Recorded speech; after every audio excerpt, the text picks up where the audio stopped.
Dear Women Impact Summit community, organizers, sponsors, partners, and all the incredible women and non binary people who have gathered here today.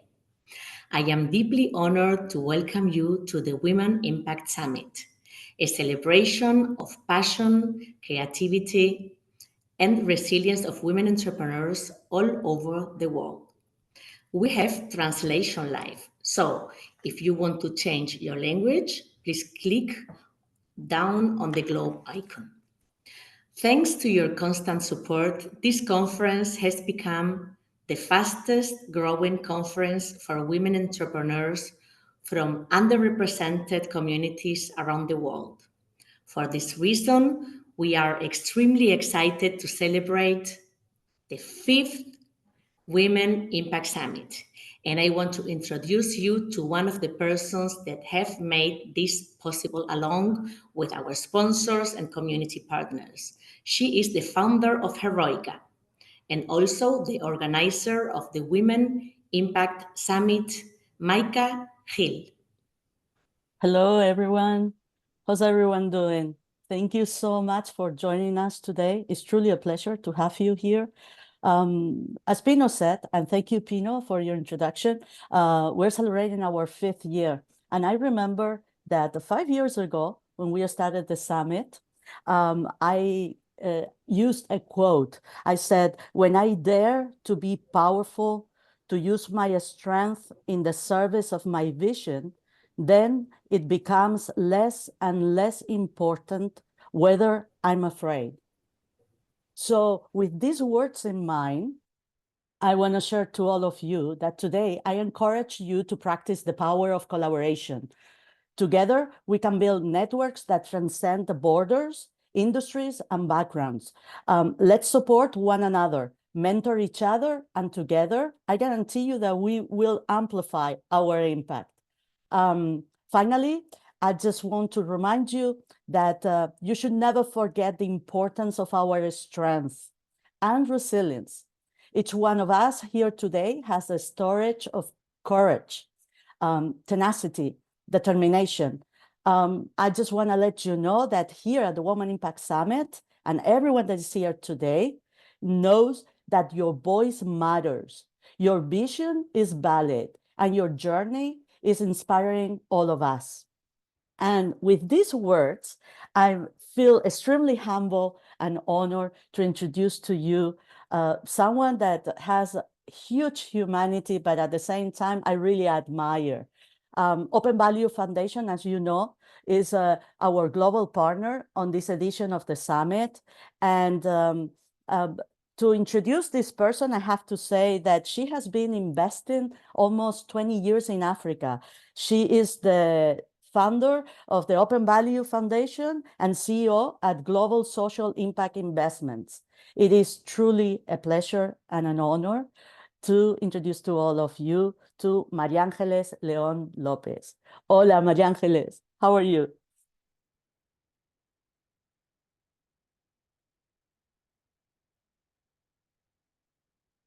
Can you hear us?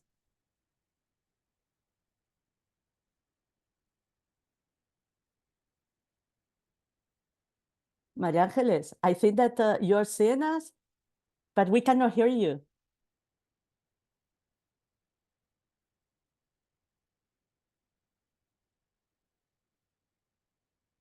Maybe you're on mute.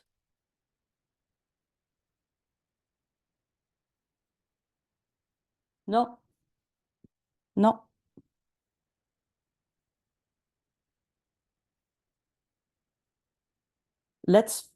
Let's figure out if maybe you mute your phone for a second. Because I was able to listen to you earlier. To all our attendees, you know, that's what happens when we have a worldwide summit. Can you hear me now?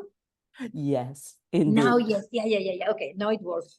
So sorry for that. I think it was my earbuds. Anyway, thank you for your introduction, Maika. And I just only a few words to say how excited am I. I keep on seeing the chat going on and on and on from people from Ghana, Nigeria, Ecuador, Guatemala. I'm getting so excited. I'm growing and growing. So happy to have you here. I just want to tell you that I know Micah for a few years now, and the Heroikka Association, and I know they've been working super hard. The association and the platform to build a safe space for you, for us, women, that we always need a safe place where we can share our ideas or plans or businesses, but mainly our dreams. I think this is a platform where we can just share with you what is waking up in the night and we think we want to be this woman, we want to do this, we want to be this kind of mom, businesswoman, whatever we're dreaming. So that's what Heroikka is for. Until now, they have like 1.5 million unique visitors to the platform, which is like, wow! Besides this, there has been like 14 attendees for their summits. The summit is a big effort, but just seeing you all there makes everything worth it. And well, just congratulations to Heroikka, congratulations to all you women trying to dream and work together. And just leave you with the summit. Although I don't know if Micah want me to say anything else. No, thank you so much for being our sponsor this year, for being by our side. You don't know how much it means to all of us and our team. And thank you for your support. And thank you for the work that you're doing during so many years that inspire us. So once again, thank you. That's the only thing that I can say. Thank you, thank you, thank you. This is circular, and I hope it will be a super success, like every year. Love you so much. Thank Me you. too. Thank you, Maria Ciao. Ángeles. Bye. Thanks again. Thanks again to our great sponsor, the Open Value Foundation. And what a better way to continue than watching what the Open Value Foundation is doing in Africa.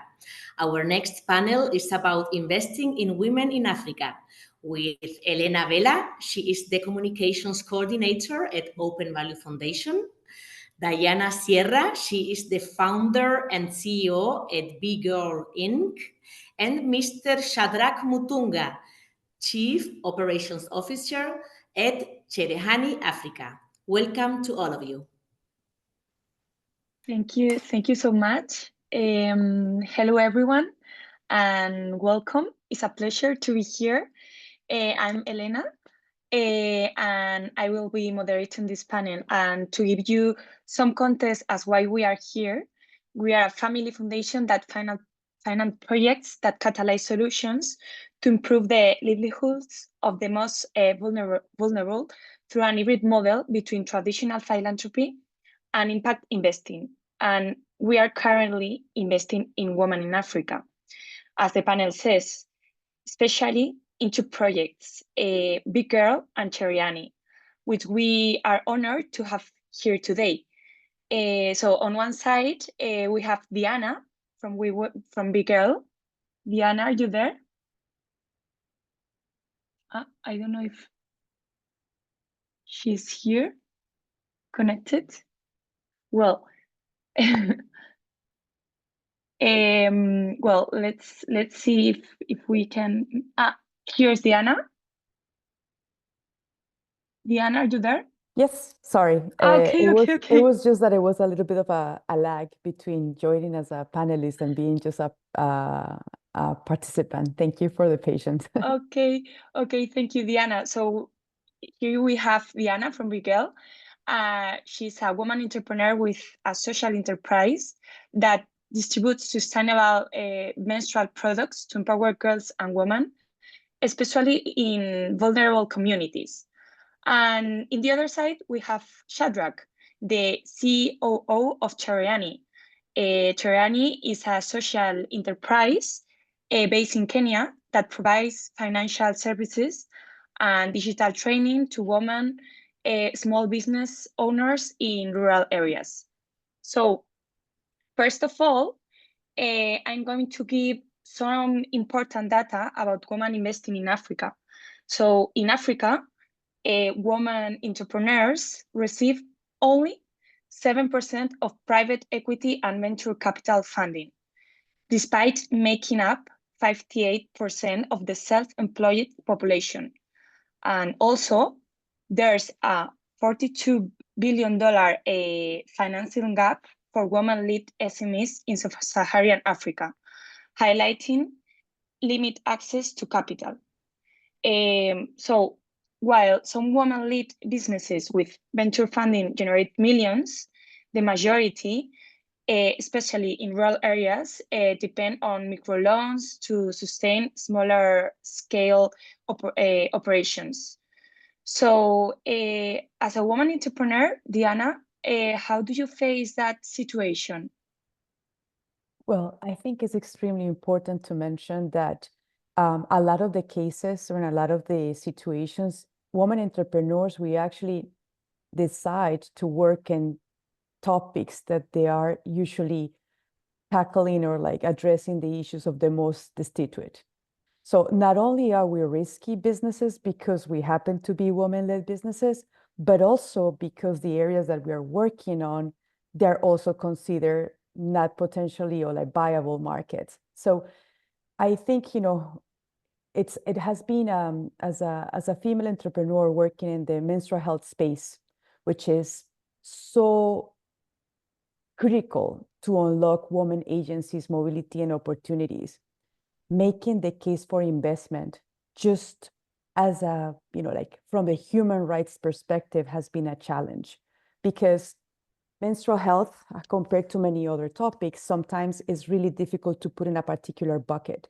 But I think, you know, going back to your questions of the challenges, is like making the case for investment when you know that your target demographic are considered the non-viable markets. That has been my biggest challenge, and I would love to hear from also from Chandrak. What is your perspective on that? Yeah, thank you very much, and I'm happy to be in this panel. And briefly, because I've been working in the women's space for the last 20 years, and this is one of the critical topics that we've been looking at. How do we attract investment so that the women entrepreneurs can be able to move from one level of growth to another? We very well know that they have been left out in the financial sector just because of issues like collateralization, security, and some cultural issues. So when we meet investors who are willing to cut and move aligned with microfinance institutions who are not regulated, then we feel that we are creating an impact in the women space in the entrepreneurship in Africa. The 58% is real, and it's really waiting for investors to come and align with them. Back to you. Okay. So very interesting what you are sharing. And in this line, what specific value have investors contributed in your journey of growth right now, beyond just funding? Is that question? Okay, go ahead. Sorry, Shannon, then I go. Thank you. So I go first. So for us as a microfinance, we actually benefit more than the finance. We have corporate governance benefits whenever investors come on board. Currently, we have 2 board members who are in our board, and they bring in some corporate governance skills to us, and we are very happy. In addition to corporate governance, they support in some specialized areas. For example, one of the investors who came in helped us to improve on our safeguard policy, which is very important in the women space. Besides this, some of the investors have also given us referrals, not only for funding, but also to help us in expanding our network so that we are not just living in Africa without a networks across the globe. So we have received referrals, and they have been very, very helpful. Last but not the least, they have also helped us to improve on our products. When these investors go to the field and they meet the woman in the rural area and they have a talk, the woman is able to say, this is what I need improved, this is what I need made better. When the investor comes to the office, then we sit down and we are able to improve on our products. So besides just the funding, there's a lot that we have also been able to tap from the investors. Diana? Well, on my case, I would say that I have been working in the space of menstrual health for more than 10 years. My background is in industrial design, and I'm pretty sure that what I'm going to say resonates to a lot of people in this group, and is the fact that we end up doing this type of initiatives a lot of the times because we had no other choice.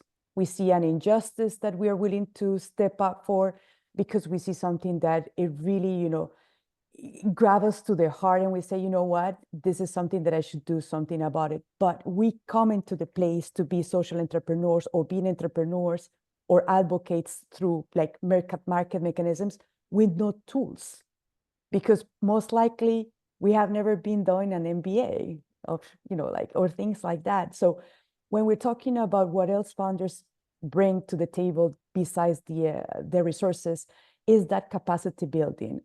Through the 10 years that I have been driving B-Girl, I came with a very good background in industrial design and manufacturing because that's my profile. But it has been through the founders and the incubators and the accelerators that we get that additional support on the technical skills, on the know-how, financial literacy that goes way beyond that just funding. So in a lot of the cases, I will say that if there's funders on this call, make sure that when you do a disbursement of fundings, do it with intentionality. Make sure that the people that you're going to be investing has the capacity, set them as for success. And also for the people that is in this call that is looking for funding, make sure that when you're taking a look for funding, not just look at the term sheets of investment, but also what else that your funder brings to the table. Because sometimes funders, they bring different type of tickets, but it's as important it is the financial capital that you get as it is as the support and capacity building for you to access the cash, the resources, and also to operate and deploy them. So I think, to summarize, the biggest value that I have seen from the different type of investors that we have been getting is like the capacity building at the entrepreneur level, which is equally or even more important that the resources itself. Shadrach, are you finding these issues too about the capacity building? Do you think the women that you are financing and training have these problems to get more finance of other investors? Thank you. For us, we are now like the intermediary between the investor and the woman in the rural area. So how we have packaged our product offering is, number one, we do the training before we give the funds. The reason being that once we have provided some training to the woman in the rural area, then it becomes a soft landing for us as we give this financing. So I think what now we need to connect is the ability for the investor to ensure that we are able to train these rural women. Obvious, this is an activity which has financial implication. And so sometimes when we get some funding, we are lucky to have some the so-called technical assistance. So if a technical assistance comes with the funding, then we are able to deploy this training. If it doesn't come, then we just have to squeeze this training within our budget. But sometimes it eats on the capital which we have already borrowed, so that we can be able to on lend. So as a request, if the investors can bundle capital for lending and capacity building separately, this can really help these women in the rural areas to be able to access funding and also to be able to access this training, which is critical while they're doing business. Back to you. So this part about the capacity building and the training that they need, sometimes it's because these investors need some reports, some data, and I wanted to ask you, Diana, if you who does data has been able to be girl to move the funding space. So I think going back to the point that Chandra was mentioning is like capacity building is expensive. And capacity building in so many ways, it can be packaged in different ways, such as marketing. So when we're talking about the space of menstrual health, if you're talking about opening or creating a market for reusable menstrual products or for body literacy, as we do, it's a topic that nobody wants to talk about.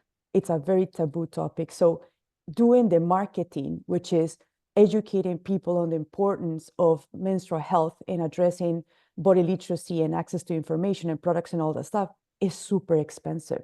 You have companies such as Procter & Gamble or Kimberly-Clark spending in a one, like an advertisement in a Super Bowl, millions of dollars.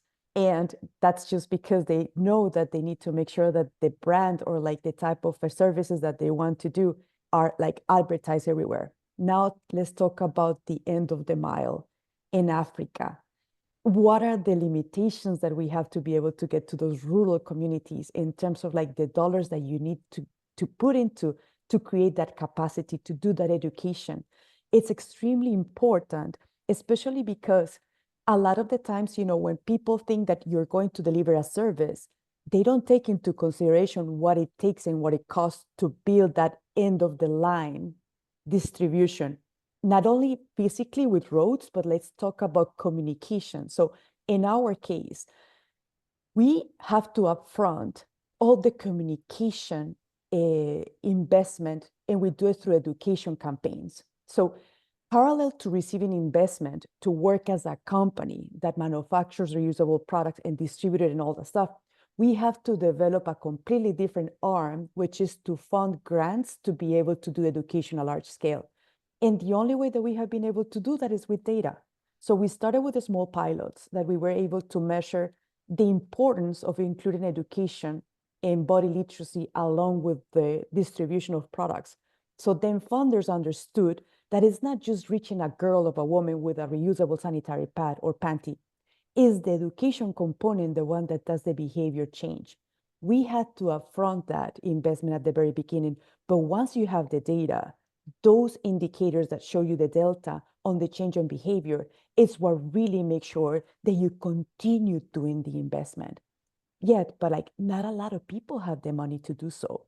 And that is the missed opportunity. And that's why investors need to understand that creating data is one of the most expensive things to gather, but it's literally what it really allow us and allow them to invest their money better.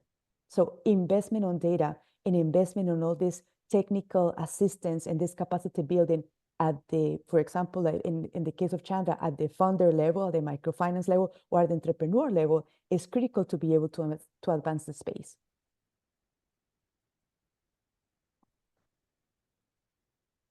Thank you, Diana. And what do you think, Shadrach? How does that help Cherryani, Africa? Yes, that helps us in different ways. First of all, in Cherahani, I need to share that we are paperless and we are cashless. So that is the beginning of our data capture. So when we have already captured our data, we make sure that our method of collection of the data is aligned with the impact and what is expected to be measured. So what we look at is where are we as we begin, and what are we specifically going to measure, and when shall we give the report as far as the impact is concerned? Because you will be interested in knowing where we were and how we have gotten there and the change. So like for us in our tech, we have the metrics inbuilt in the system. The data is captured directly by the customer and by the loan officer. And as we continue to build this data, and then at the end of the month, you're able to pick these reports directly from the system. And the ones which cannot be picked directly from the system, now that is what we are saying is expensive, because it may require maybe a survey to be done. It may require maybe people to go to the field and interview these customers. So that now becomes a bit challenging to gather. But it is very, very important and critical to make sure that we get this data and we are able to report accurately to the investor. Back to you.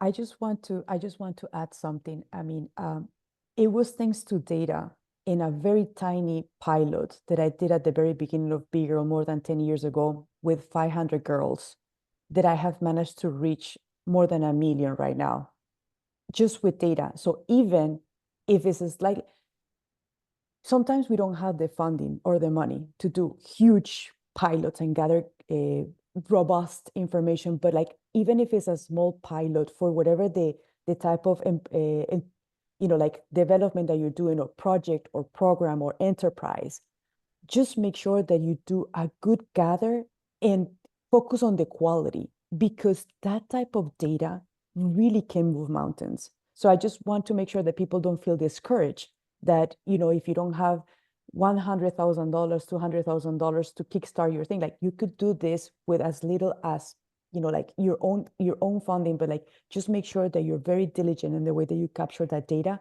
and the impact that whatever the work that you're doing, it's doing on the ground. It would be my first investment. If I will have to start this over again, that would be the very first thing that I will put the money on, in a small pilot that I can measure and have this data to talk to investors.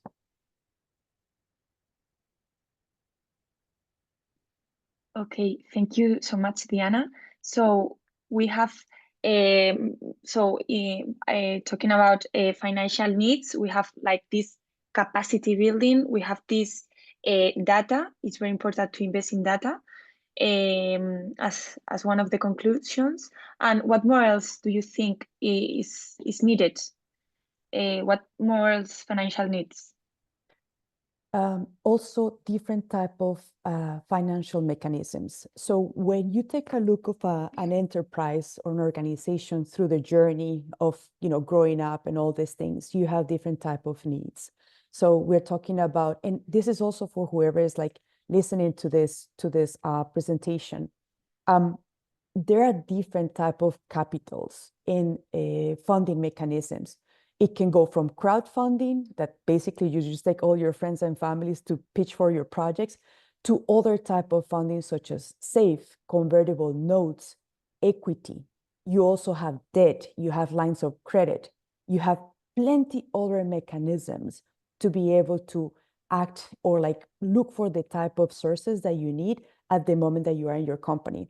So one of the things that I think, I mean, I have been in this space for 10 years. So I actually was here when convertible notes started to be called SAFEs. Like I have been here for a while, and I have done absolutely everything from crowdfunding to like equity. I think it's extremely important to learn what type of mechanisms are there before you start looking for the money and the fundings that you need.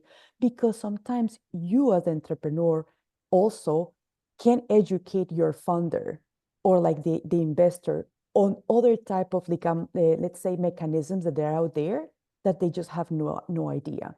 But one of the things that I will say is it's a recommendation or is like something that definitely needs to be worked out, is that right now we're using venture capital models to fund social driven initiatives. And even though these models are really easy for people to understand, they don't speak to what is happening here.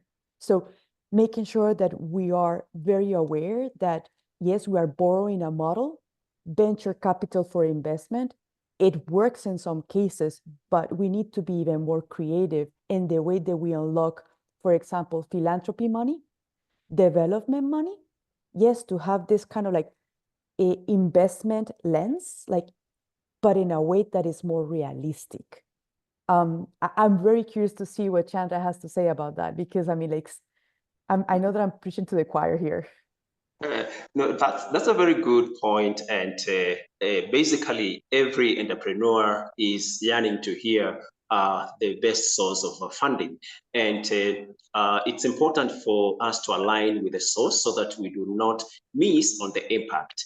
And I think my challenge would be that I want to challenge the private and the equity venture capitalists to make sure that they have tailor-made instruments for the women entrepreneurs. And they can now peg that tailor-made product to the region and to the specific industry. Like for instance, if it is the girl industry, they tailor a product which can suit the impact in that sector. They tailor a product which can suit that woman who is in production, so that even when we are starting from the appraisal to the disbursement, then the impact can be measured right away from the due diligence up to the repayment of the debt capital, if it is debt capital. If it is philanthropy, then it is given on the basis that this is the impact that we are looking at. So Diana, that is the very, very, very sweet point that I've been fundraising for the last 15 years, and it has been a challenge. An investor comes, and after due diligence, he tells me, you are out of our scope. And we have wasted time doing due diligence and doing reports, preparing data, but then the end result is you are not the best fit. So I think from the beginning, the pitch from the investor should be, this is the woman we are looking for. Do you fit? Yes. Now you can now start due diligence. Other than let us have a chat, but then by the end of the day, then you are not best fit. So Diana, yes, right, spot on. We need things made for women, especially in the funding sector. Back to you, Diana. Well, I guess you summarized it there. I think, right now, the fact that we have open value in the question is like, you also, as a foundation that is investing in this type of ventures, you have the responsibility to educate your peers on your levels. And I think that is one of the asks that I have to many of our investors is like, you put the hand on the fire for us. You invested on us. You know that we deliver results. Right now, it's your responsibility to tell other people that is on the fences that investing in this type of entrepreneurs or this type of undertakings matter. Here are the results. And just move the needle on your space, because that's one of the things that I think is very challenging, and also it scares me, is the fact that you have so much funding here that is not trickling down. So if we have all this philanthropy money, all this development money, and all this impact investment money, why is it that at the ground level, social entrepreneurs and also entrepreneurs that they are like at the base of the pyramid trying to help all these things, we are chronically underfunded? What is happening? So I honestly think that a big job and responsibility for those who are moving the needle, who are spearheading with this type of risky investments, is to educate and like literally make a case for others to jump in. Yeah, I totally agree with you, Diana, that we need to educate these investors, because sometimes they only see the risk and they don't see the opportunity. And in open value, we have this we can show this. The most part of the investment that we are doing are funded by women. So this is important to say also. The most part are women entrepreneurs, and it's an opportunity, and they are growing, and I think, as you, it's important to demonstrate that that we have to continue, and we have to give an opportunity to these companies that are in a stage, in a growing stage part. And I think the problem sometimes is that investors see only the risk. That's the point, that why it's not going down the money, I think.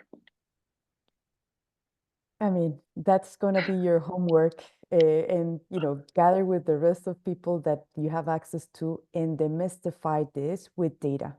Because I think, and Chandra can speak about this, there's lots of myths that female entrepreneurs or like female users, like beneficiaries or recipients, we are very risky to invest. But the data, the true data shows differently, that we paid our debts quicker, that we paid our students' loan quicker, that what happened is that we're way more adverse and getting debt because we're more cautious. But like demystify all this like rumors and misinformation with true data on hand. Yes, maybe data is the is the solution for all. What do you think, Shadrach? Yes, thank you, Diana. And I just actually put it in my mind to mention here that from our experience, I've worked with the two microfinances which finance 100% women. And it's very clear that women entrepreneurs are good payers of debt. And they are also good managers of grants. And so investors, as I said earlier, they should take this as an opportunity for them. And what we may be asking them to do is maybe to have maybe a 5-year plan for Africa. This 58% population market, it is available and it is growing every day. So I think for them now, led by OVF, I think for them what they need is to maybe look at how do we grow this 7% every year.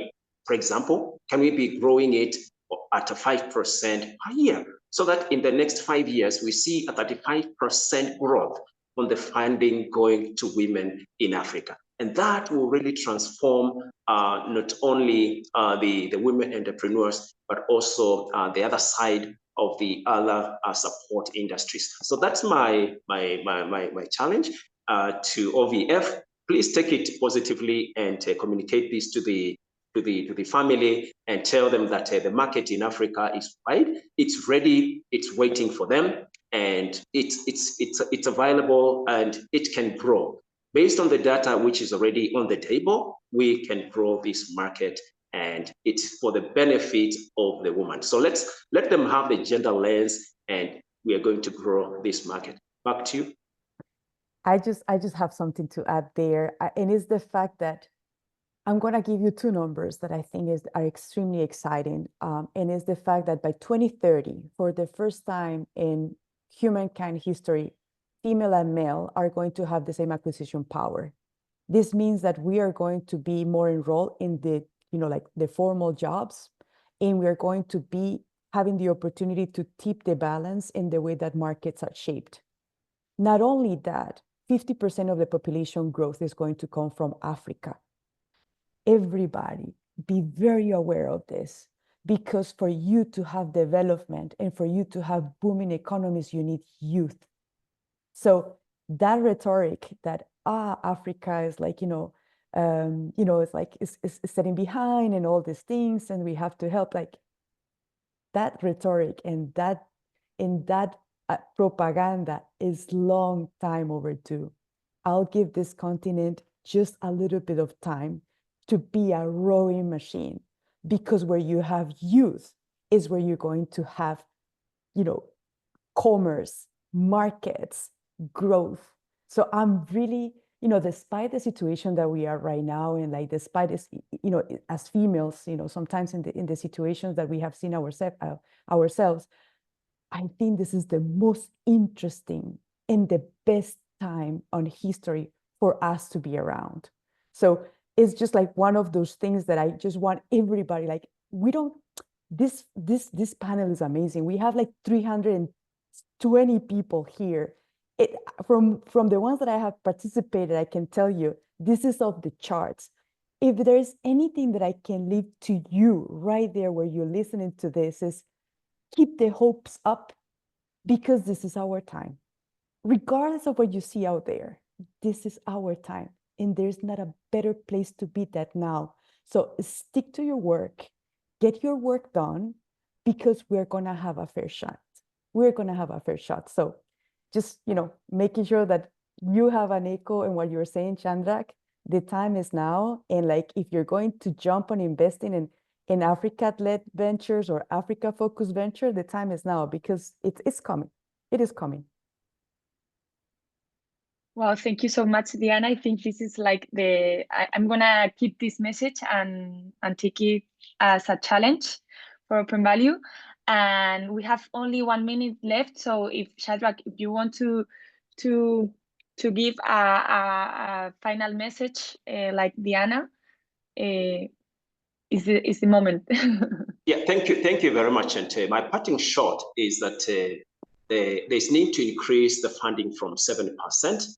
This is from the equity and venture capital investors through tailor-made instruments or products for women entrepreneurs in Africa, with a very clear gender lens and with a deliberate, measurable impact target. So with that, we'll be able to create a difference. We'll be able to increase the 7%, maybe deliberately by 5% every year, and we'll be able to grow. Thank you, and back to you. Thank you so much, Shadrach. So I just Diana, wanted to say, I have something to say. As I said it before, it's like, just keep doing the work, keep showing up, keep doing the legwork, because if we don't do it, nobody else is going to do it. But if I can tell you something, and I can tell you with all like the positivism that I can probably hold right now, is that we couldn't be in a better time. So just keep doing it. Keep doing it, because we're gonna make it. So that's my close-up statement. Keep positive and keep working, because we're gonna make it. thank you so much. And Thank you. Thank you, Elena. Thank you, Diana and Shadrach, for all the amazing work that you are doing in the region. Thank you so much again. Next, I'm going to introduce the projects selected during the open call. This year, we had the highest number of registrations to pitch. We are extremely impressed by the work that all these entrepreneurs do in their communities. So let's enjoy now the Women Entrepreneurs Projects in Africa. The first one is going to be Blessing Anifiok. She is the co-founder and COO of Dynalimp Technologies. Thanks, Blessing.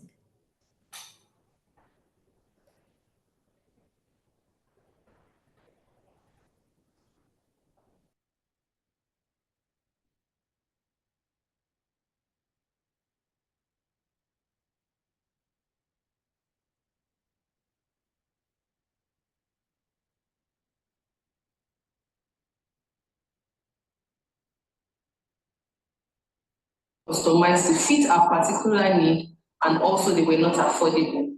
My auntie is one out of over 80 million people living with disability here in Nigeria and across Africa who have limited access to prosthetic and orthotic solutions, costing the healthcare system and also the amputee money and quality of life. I am a licensed prosthetics and orthotist who is passionate about providing solutions for people living with disability. At Dynalimp Technology, we are a health tech startup that provides prosthetic and orthotic solutions for people living with disability and amputation, leveraging on 3D technology. What this means is that we have been able to develop a process, a workflow process that is easily deployable anywhere. And this leads to increased access to prosthetic and orthotic solutions that are customized and affordable for the people who need them.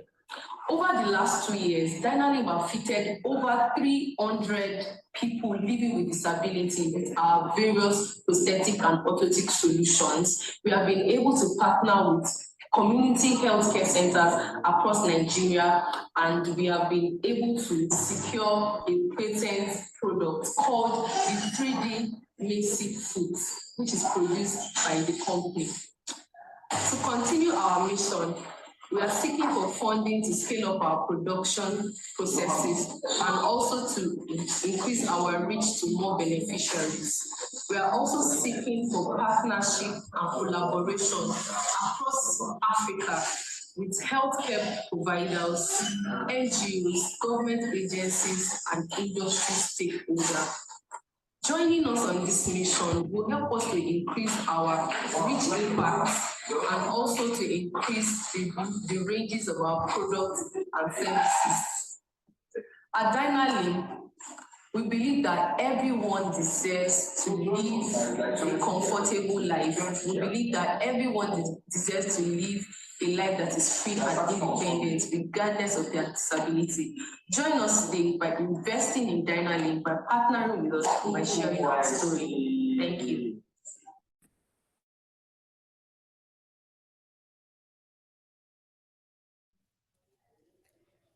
Thanks. Thank you very much, Blessing. What an inspiring project. And the next speech is going to be the one from Jacinta Casensi. She's a software engineer and founder at She Is Safe. Go ahead, Jacinta. Thank you.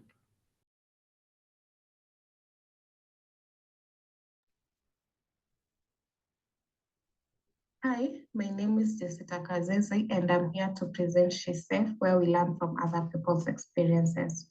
In Kenya, a lot of crime happen, but these crimes are underreported due to the fear of being judged or the methods of which we want to go and get justice are too tedious, and we tend to leave this crime unreported, and hence our community continue being unsafe. We decided to come up with an offline crime mapping tool where once an incident has happened, a user can report the incident or get the latest security update of a given area. And once the incident has been verified by the She's Safe team, this information will be made public for everyone to view it. Hence, when you're visiting a given area, you are going to make an informed decision when you're going to that area. And you'll be able to see the crime hotspots in Kenya, either in Nairobi, Mombasa, or Kitale, specific crime hotspots in a given region. With our major target market being the women, youth, and local travelers, and also international travelers who want to come and visit Kenya, we want to make Nairobi a safer community for everyone. Our main revenue model will be through partnerships and a subscription-based model, where we want to generate income for the She's Safe platform. What makes us unique from other competitors is that we offer anonymity, where we can hide your identity or give access to everyone to identity based on your needs, verified reports, and aftercare services. We can connect you to a community where you can continue getting the support that you need after a crime has happened to you. We are asking for a funding of 20,000 USD in seed funding to launch the She's Safe web app and continue hosting for the USSD platform and continue for the operations of She's Safe in Nairobi, Kenya. With our major partners being the KCA University, where we are continuing to do our research, the LX Ventures, where they help us in creating a better business model, and Africa Stocking, where they're helping us in the technical aspect of She's Safe. We are looking for more partners who are more concerned about security to make She's Safe come to life. We are made up of a diverse team who believe technology can be used for good and who want Nairobi to be safer for everyone. Thank you.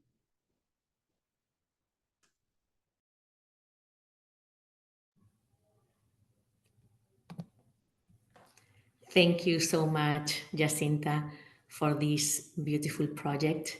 And now our third speech is going to be the one from Guguletu Malangu, founder of House Harvest.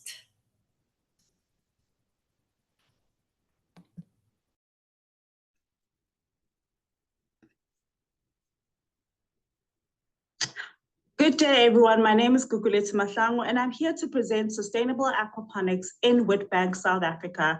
Currently, Witbank is in the province of Mpumalanga and supplies 80% of the country's energy. But currently, South Africa signed the net zero agreement that by 2050, we will be net zero. So that means the mines have to decommission and shut down. This will leave my hometown a ghost town. Currently, there's user case stories like Mr. Nkosi, who works for the mines. He has dependents that need sustainable jobs when the mines close down. Currently, I was born and bred in Emalahleni, aka Witbank. That is why I'm so passionate to start an aquaponics farm there. What is aquaponics, you ask? Aquaponics is the growing of fish and vegetables symbiotically in water as opposed to soil. I'll be growing fish and lettuce, selling it to restaurants, and I'll also be rearing black soldier flies. And the black soldier flies can be sold as fertilizer and also fed to my fish. So as you guys can see, I am chasing circularity. The circular aquaponics means that I'll be able to give Mr. Nkosi's kids skills development, sustainable jobs, healthy food, on-farm training. I'll also be using solar and inverters for my energy saving. Currently, my beachhead market is restaurants, but as you guys can see, we have a 71% market share opportunity to also sell within retail, food events, fresh produce markets. My market size of aquaponics is growing exponentially, and by 2030, it would have doubled in size, as well as the black soldier flies. So as you guys can see, I'm in a growing industry. My customer value proposition, aquaponics is grown in greenhouses, meaning we are able to provide food all year round. We are locally produced and pesticide-free. These are some of the products that we'll be selling, our fish and our vegetables, as well as our black soldier fly fertilizers. This is some of the pictures of the aquaponics farm imagined in Witbank. As you guys can see, on your far left is the aquaponics tunnel. On your far right is a Wendy house that can be used as an office. In the middle, we have a reefer container that can be used as a pack house. All of these are removable structures, meaning aquaponics can be plugged and played anywhere. My customer discovery gave me key insights. In Witbank, there's willing premium buyers of sustainable produce. The food demand is high, and there's no locally produced aquaponics foods. Currently, I am the winner of the Mpumalanga Green Cluster competition in 2023. I have a lease agreement with the malls and already secured 4 clients. I've also been featured in notable magazines as well as news channels. My competition does exist, but I'm the only Black female-owned aquaponics farmer in Witbank. I am currently the just transition position in my business. I'm community-centered, and I also have an energy efficiency. My ask is 2 million rand to build my aquaponics farm in Witbank so that I can put in my pack house, install technology, as well as have a working capital. I've just taken 2 of my highest grossing products here to show you guys that the profitability of aquaponics exists. And these are some of my aquaponics sales and my aquaponics training financial projections. My climate impact, aquaponics recycles the water. I save 90% less water than conventional traditional farmers. I will also be saving energy by using 676 kilowatts. So this is a low carbon emission business plan. My social value, I am from Witbank. I know the community. We will be able to inspire and empower. We'll be able to create jobs and skills development.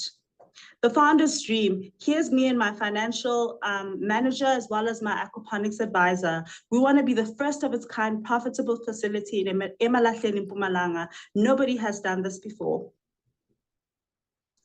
Current pilot is that we have piloted in Grahamstown to prove our proof of concept that we can also do this in Witbank. Here are some of the photos that we are showing you guys of our pilot project in another province. As you guys can see, we're producing healthy foods, and this can be done in my hometown that is just transition aligned. Here's our Nile tilapia fish, the koi fish, and some lettuce.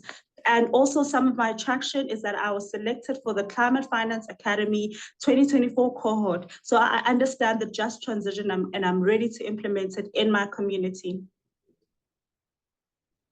Thank you for watching.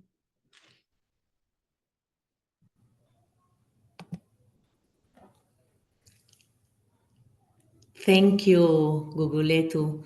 What a nice and healthy project. And now we are going to hear our last speech. I introduce you to Omolola Solakbade. She is the co-founder and chief operation officer at Sendit Technology.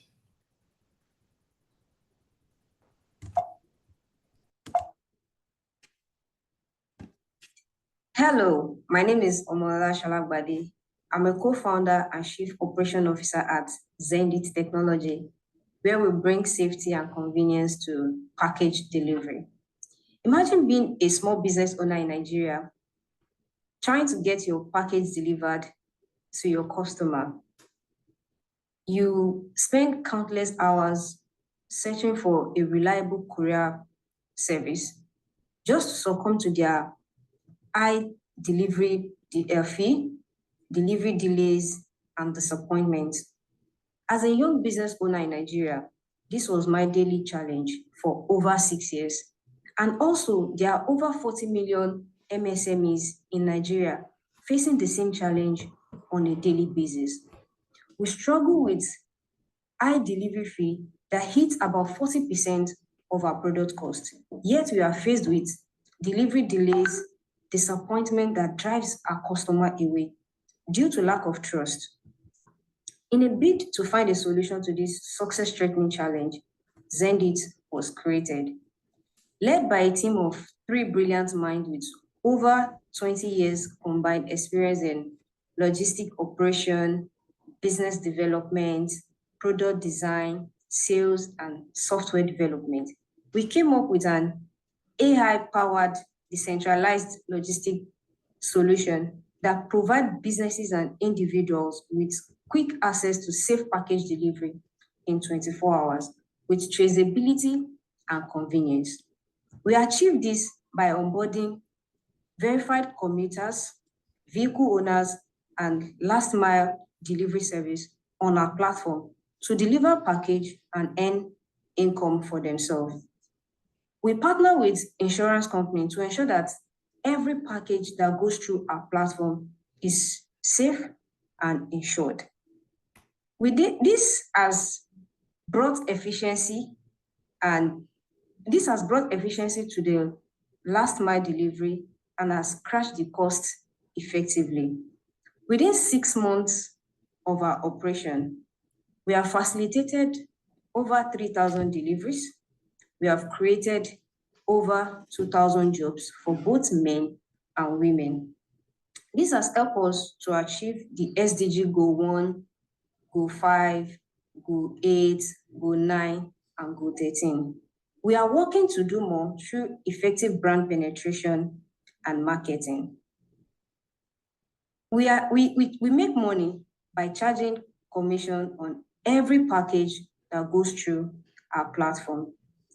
With our unique solution and founders' wealth of experience, we are uniquely positioned to edge our competitors and scale rapidly.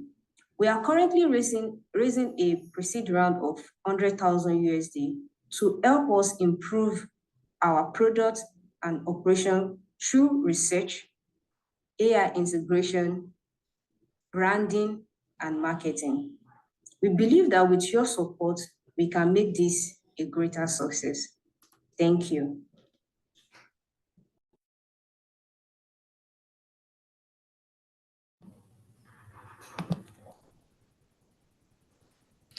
Thank you so much, Omolola.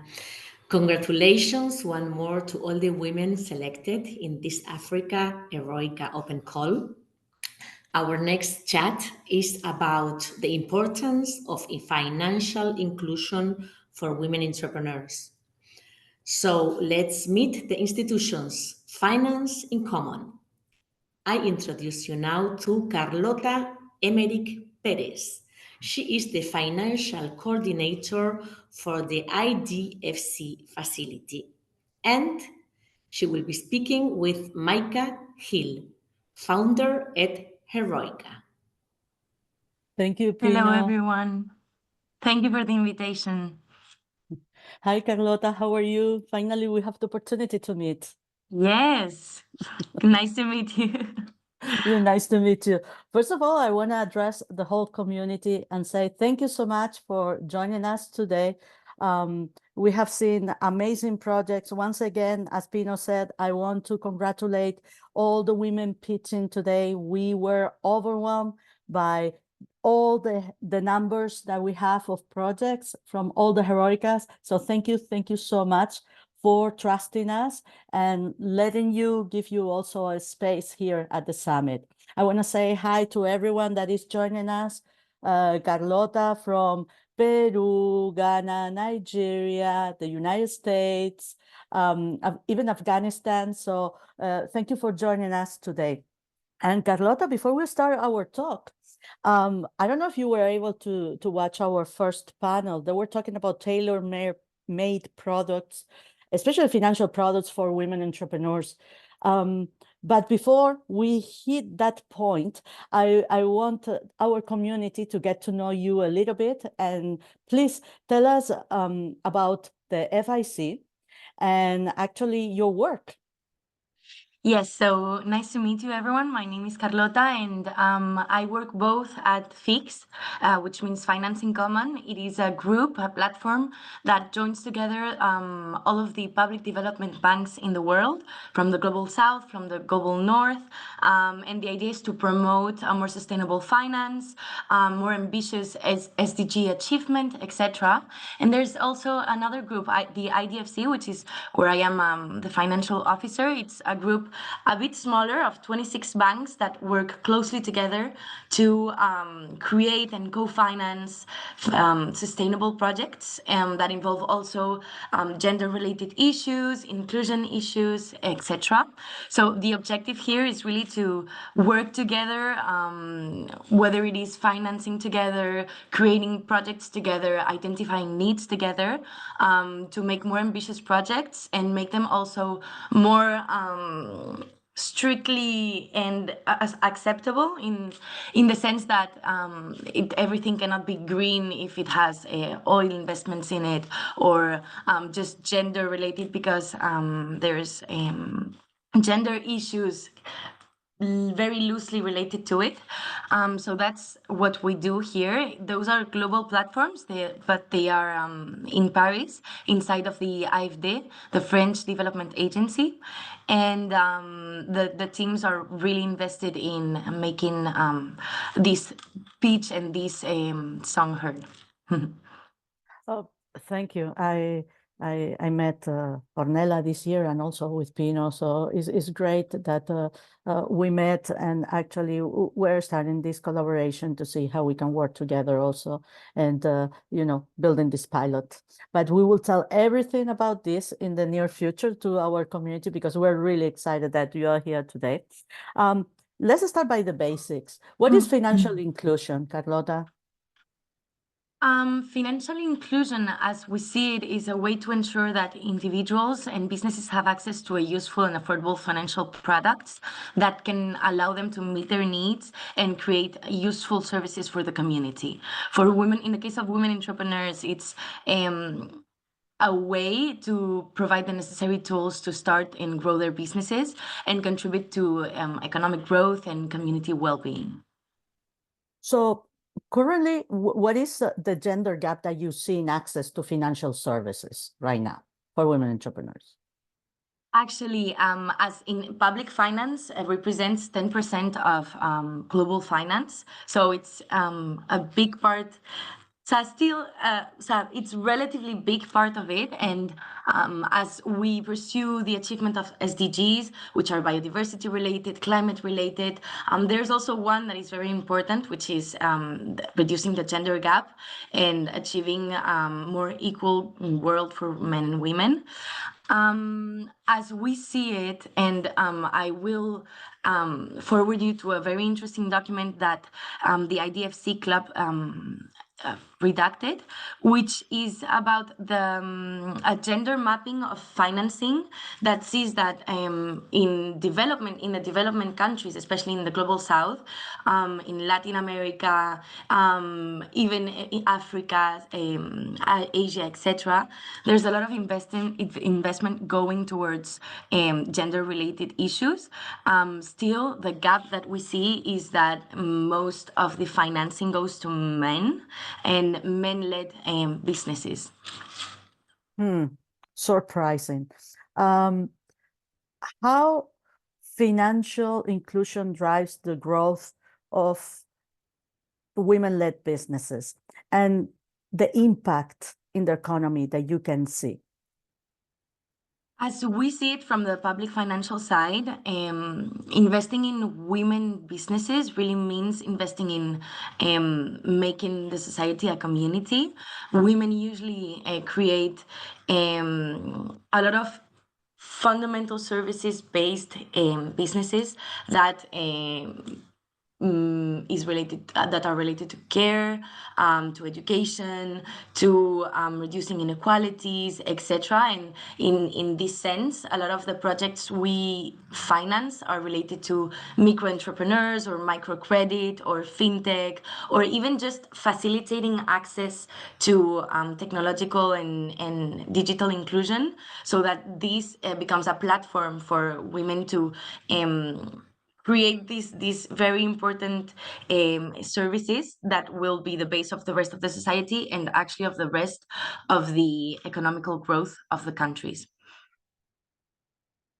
So let me put my thoughts for a second. Let me hold my thoughts here for a second. And let's then move into the access to these financial services that we need. No, these barriers and solutions, as I like to call them. What are the main barriers that the women entrepreneurs face accessing financial services? I know, for instance, the lack of credit history, but what other barriers are you seeing out there? It actually varies a lot from country to country and from region to region. The problems women face or the barriers that women face in Europe are not the same as the ones they face in South America or in Asia or in Africa. So you can really see a big difference from country to country. Still, the main ones are a lack of time, of not really ambition, but opportunities to make their case, to create their own business, to invest in it. There's also this question of financial literacy, which as historically men have usually held the earning role in families and in couples. Women have been very distant and kept at a distance, actually, from what it means to be in charge of the money, invest the money, what to spend, what not to spend. And this responsibility, usually women, maybe in regions more related to Africa or Asia or Latin America, are still discovering what it means and are still finding and empowering themselves to do that and to feel legitimate to invest and create and propose and share their ideas.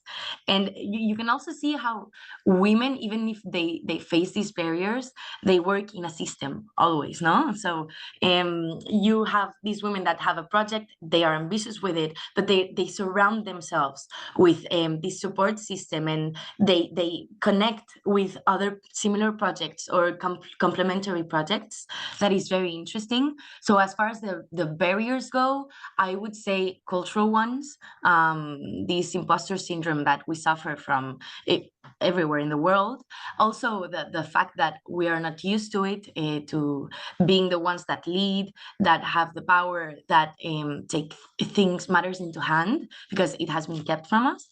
And then And then this really big boys club that is the business world, right? That makes you feel not very legitimate to be the one to push for things.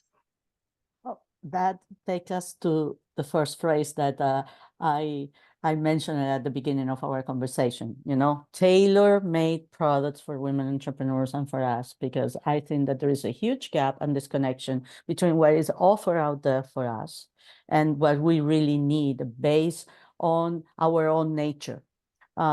Design thinking is not something that is included in financial products for us. And it would be, in an ideal world, it would be awesome to have this adjusted. But as I mentioned it, we have innovative solutions such as fintech that you mentioned earlier, microfinance and financial education programs. What is working and what is not working from your perspective? Actually, you had the key to that question when you said tailor-made, because what works in one place doesn't work in another. And Exactly. it's not only region-based or country-based. It's often from a community to another. Things that work in one won't work in the other. So the key to this is to give means to all of these programs to find a way not just to deliver financial resources, programs, whatever, but it goes beyond that. It's a matter of sitting everyone around the table and discussing what are the specific barriers in each case that don't allow for women to raise and raise money, raise initiatives, even raise support for whatever problem that is considered. Usually what works is just communication, right? And empathy and this very interesting topic we're trying to incorporate in our way of operating on a daily basis, which is this decolonial thinking too, which is okay, maybe you will go look for the money to international investors to that usually are either from the United States or Europe or these developed and industrialized countries, but this is not this cannot be a vertical thing. We have to be partners in it. So what works best is when the person that gives the money or the entity, the institution that gives the money is listening to the specific needs and the solutions that are advanced by the people that are living in the place where the investment will be done, right? So there's this thing where the dialogue has to be open and pretty horizontal. Of course, a lot of needs, technical specificities have to be met, and you have to prepare very sound projects. But it is very important that in the day-to-day, the communication line is open, and this happens a lot when you work with women. You feel the difference, right? They listen to you, like they are hearing what you're saying. So that's a pretty big aspect. We're trying to put in motion and incorporate to everything we do, whether it is with men, women, whether you're talking to a small NGO in the heart of Africa or to the World Bank, right? Yeah, I totally agree. And I agree also with one of our attendees.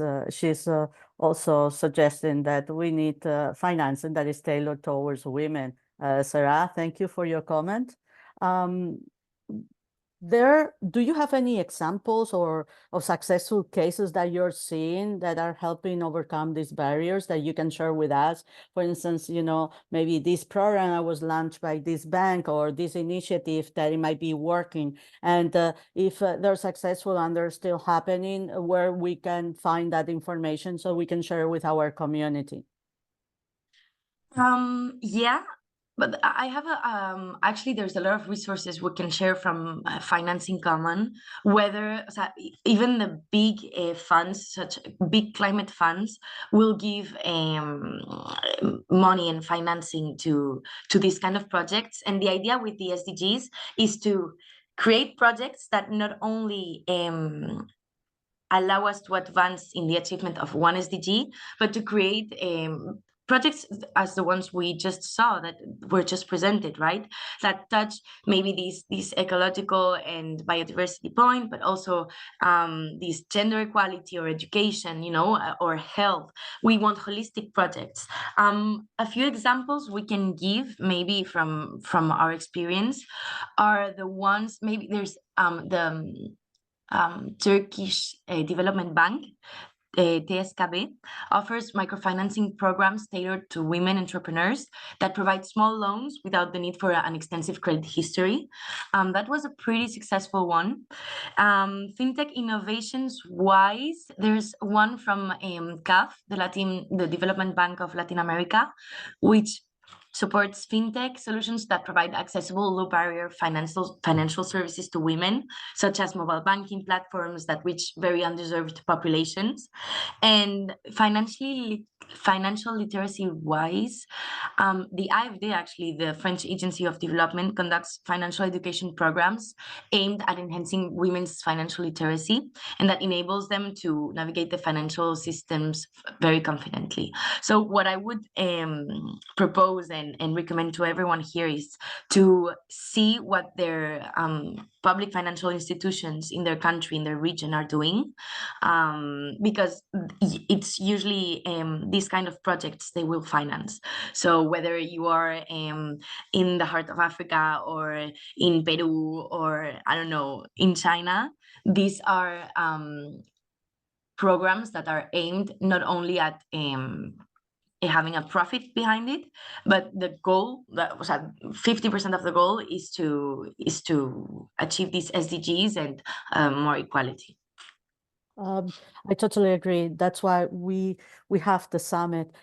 You know that I'm gonna ask you for these links and these resources, and we're gonna post it in our platform, because as you know, as women, we have little time sometimes to be looking around, and that's why we put all these resources that we hear during the summit into the service of our community.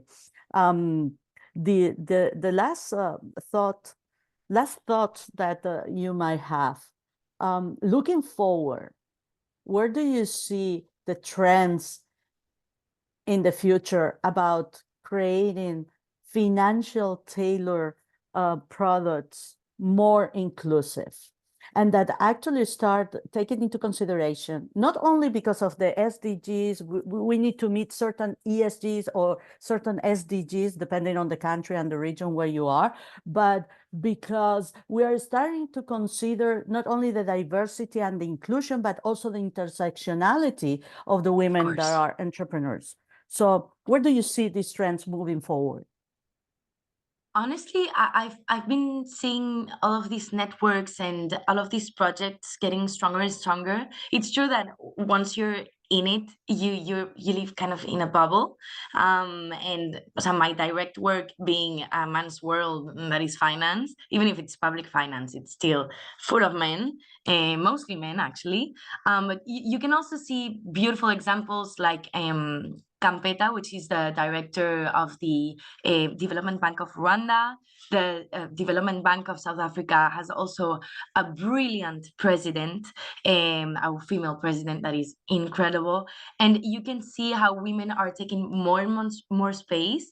Things are changing slowly, but they are so promising. And you see that all the advances that we have made are so strong and reliable, and with this strong base of we're working together and this is working, and it's we're positive about it, at least us. So we also do a lot we're in the G20, we're in major institutions, so the goal is to promote it, and you cannot promote gender equality, more women-led entrepreneurship, etc., without being optimistic about it. So we're fairly optimistic. And also we are in a sector that is very public service focused. So profit is not the first thing we look at. So that gives you a lot of hope. These little bubbles still exist. Oh, Thank you so much, Carlota. For sure, we're gonna keep sending you projects, and we will show you what our community is building in their communities, and it would be great to see how to collaborate and find, meet in the middle with these financial organizations and also the financial products that we need, Thank you so much for your time today. And Pino. Thank you. Thank you, girls. Thank you, Carlota. Thank you, Maika. Thank you for this insightful chat. It is extremely important to have options when we look at the different financial instruments that can help us start or grow our business. Yes. So, yes, we will be back in 10 minutes. Please take this opportunity to check the amazing women that are pitching today in the Women Impact Summit website and to network between each other. So, let's take a quick 10 minutes break and we'll be back. Thank you. Bye.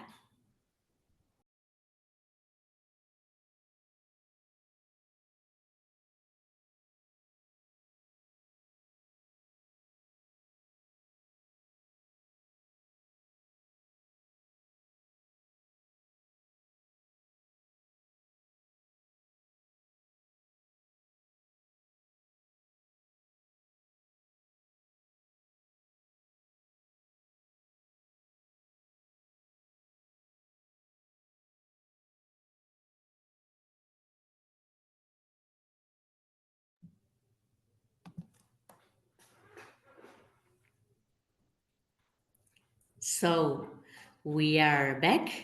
And to start this second part of the summit, our first workshop is about unlocking growth, how to scale your business with technology by Nelly Yusupova. She is the co-founder and CTO of Wellbeing Inc. So please welcome Nelly Yusupova. Hello, everybody. I am so excited to be here. I will share my screen.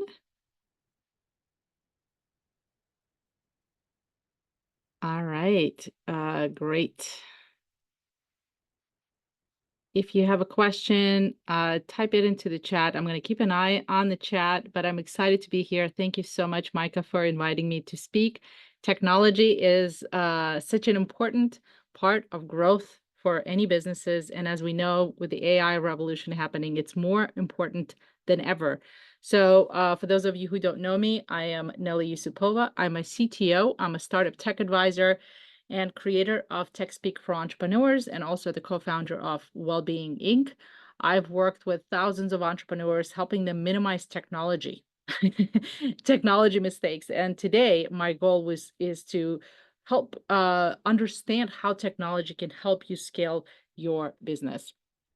Now, being able to effectively use technology, it is so critical to scaling your business. And here, the key word is effectively. As we know, technology has transformed how we do business over the years and enabled businesses to find smarter ways to communicate, collaborate, streamline operations, automate repetitive tasks, and boost productivity. And you know what that means? Cost savings, bigger profits, and more scalability, which of course makes your business more attractive to buyers and investors.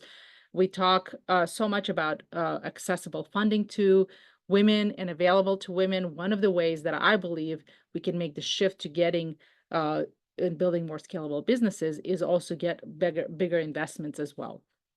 Now, what I find is that when it comes to technology, most people use technology haphazardly instead of intentionally. They make their decisions based on something they heard without really contemplating how it's going to affect their entire business operation or its employees. And if you don't intentionally implement technology, instead of actually adding efficiency and scale, technology ends up costing your business more time, more money, and a lot of stress and sleepless nights, which is why a lot of times we hear so many people have a love-hate relationship with technology, right? So we need to figure out how to intentionally focus our efforts and use technology to actually help us and not the other way around. So that is what we're going to do for the rest of the session. Brown says, yes, that's me. Well, when I consult companies, there are usually four main areas where we end up focusing.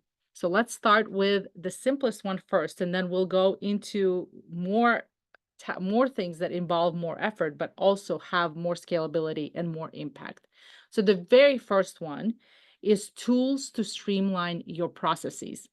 Using the right tools to help streamline your work can eliminate very small menial tasks, but also shrink the chances for human error because of, let's face it, humans make a lot of mistakes. But if you can replace some of that um, labor with technology, you can actually free up time. You can reduce human error, but also focus your time on things that matter, building your business, right? Figuring out how to grow rather than be constantly focused on the menial things in your business that don't make an impact for how you actually can scale.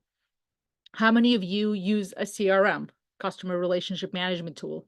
How many of you manually post update to social media versus using schedulers, project management tools, accounting tools, team communication tools? There are so many tools on the market that can help your team become more efficient, that will help you save time and money.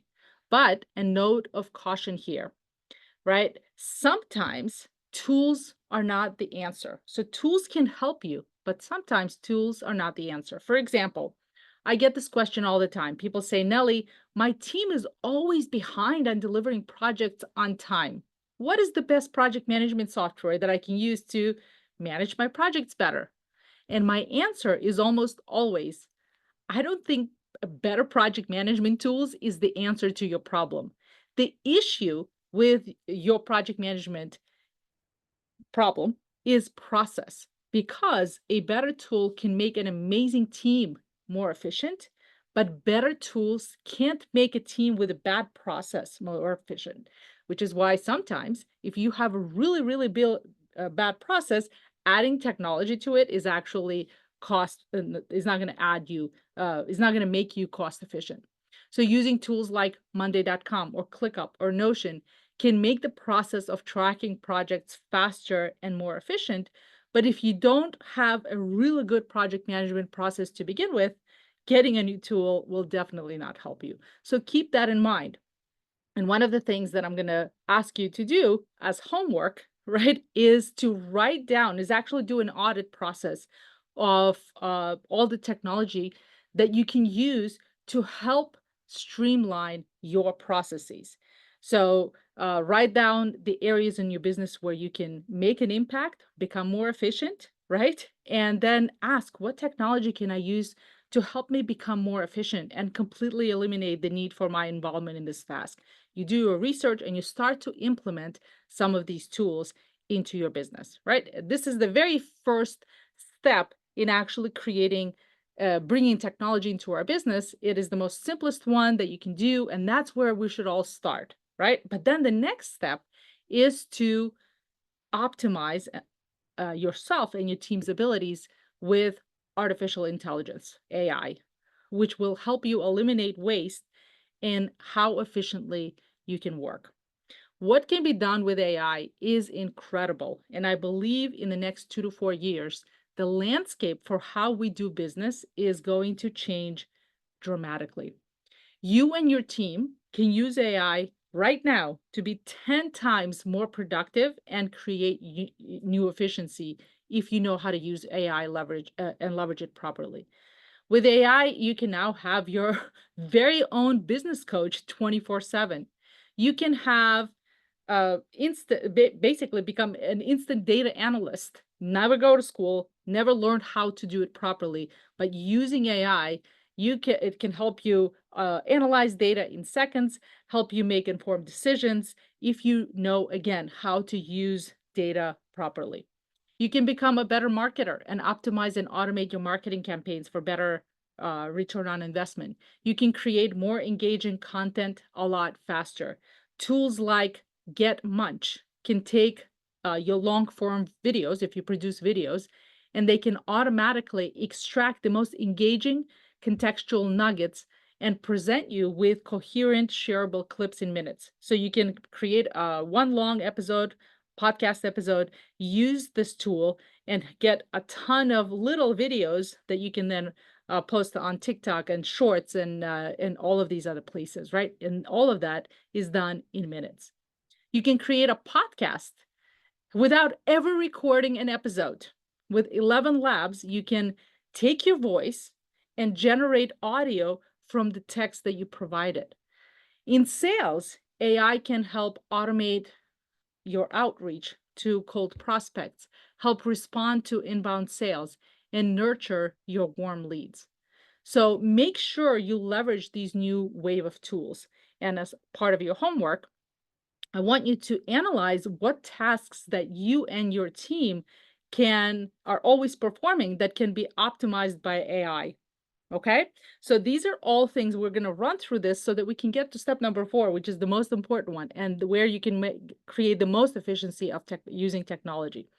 Right, so we have tools to streamline your processes, optimize yourself and your team's ability with AI, and the third thing is to eliminate tasks whenever possible with automations. How many of you heard of tools like Zapier and Make? If you haven't, you have to go and research them after today's session. These tools allow you to connect multiple services to accomplish tasks that you can seamlessly pass data from one service to another with doing absolutely no coding. Let me give you an example. Let's say you get a new customer that pays you through Stripe. You can automatically add them to your email marketing tool like MailChimp, right? You can add them to your mailing list. You can tag them as a customer, which will automatically add them to an email sequence based on the product that they bought. You can use a lead score tool that is a part of Zapier that will, on your behalf, go and obtain information on your customer using the email address that this customer made a purchase with. And it will go and look for what business they work for, what country they're in, how many staff members are in their country, etc. And then it will add this information to a Google spreadsheet. And if you really wanted to, you can do really cool automations. Like, let's say if someone signs up from a company with more than 50 staff, send me an email so I can manually reach out to that person because they're a bigger customer, right? This is how you can create customized, personalized services without doing any of the work. Or better yet, you can actually add this task to continue this path, right? And add this task to a project management tool like Trello so you can ensure that it won't get lost in your email. And all of this would be done completely automagically, I call it, right? Without any human intervention. Isn't that amazing? This is the kind of stuff and automations that can completely eliminate humans from doing this work on your behalf, right? But like any other technology, being able to effectively plan automations is a critical factor to their success. Most businesses get excited about automating an area in their business. They jump right in. They realize that this one change will actually affect other parts of their business negatively. So instead of automation, again, saving them time, it actually creates more inefficiency. So make sure that you keep this in mind.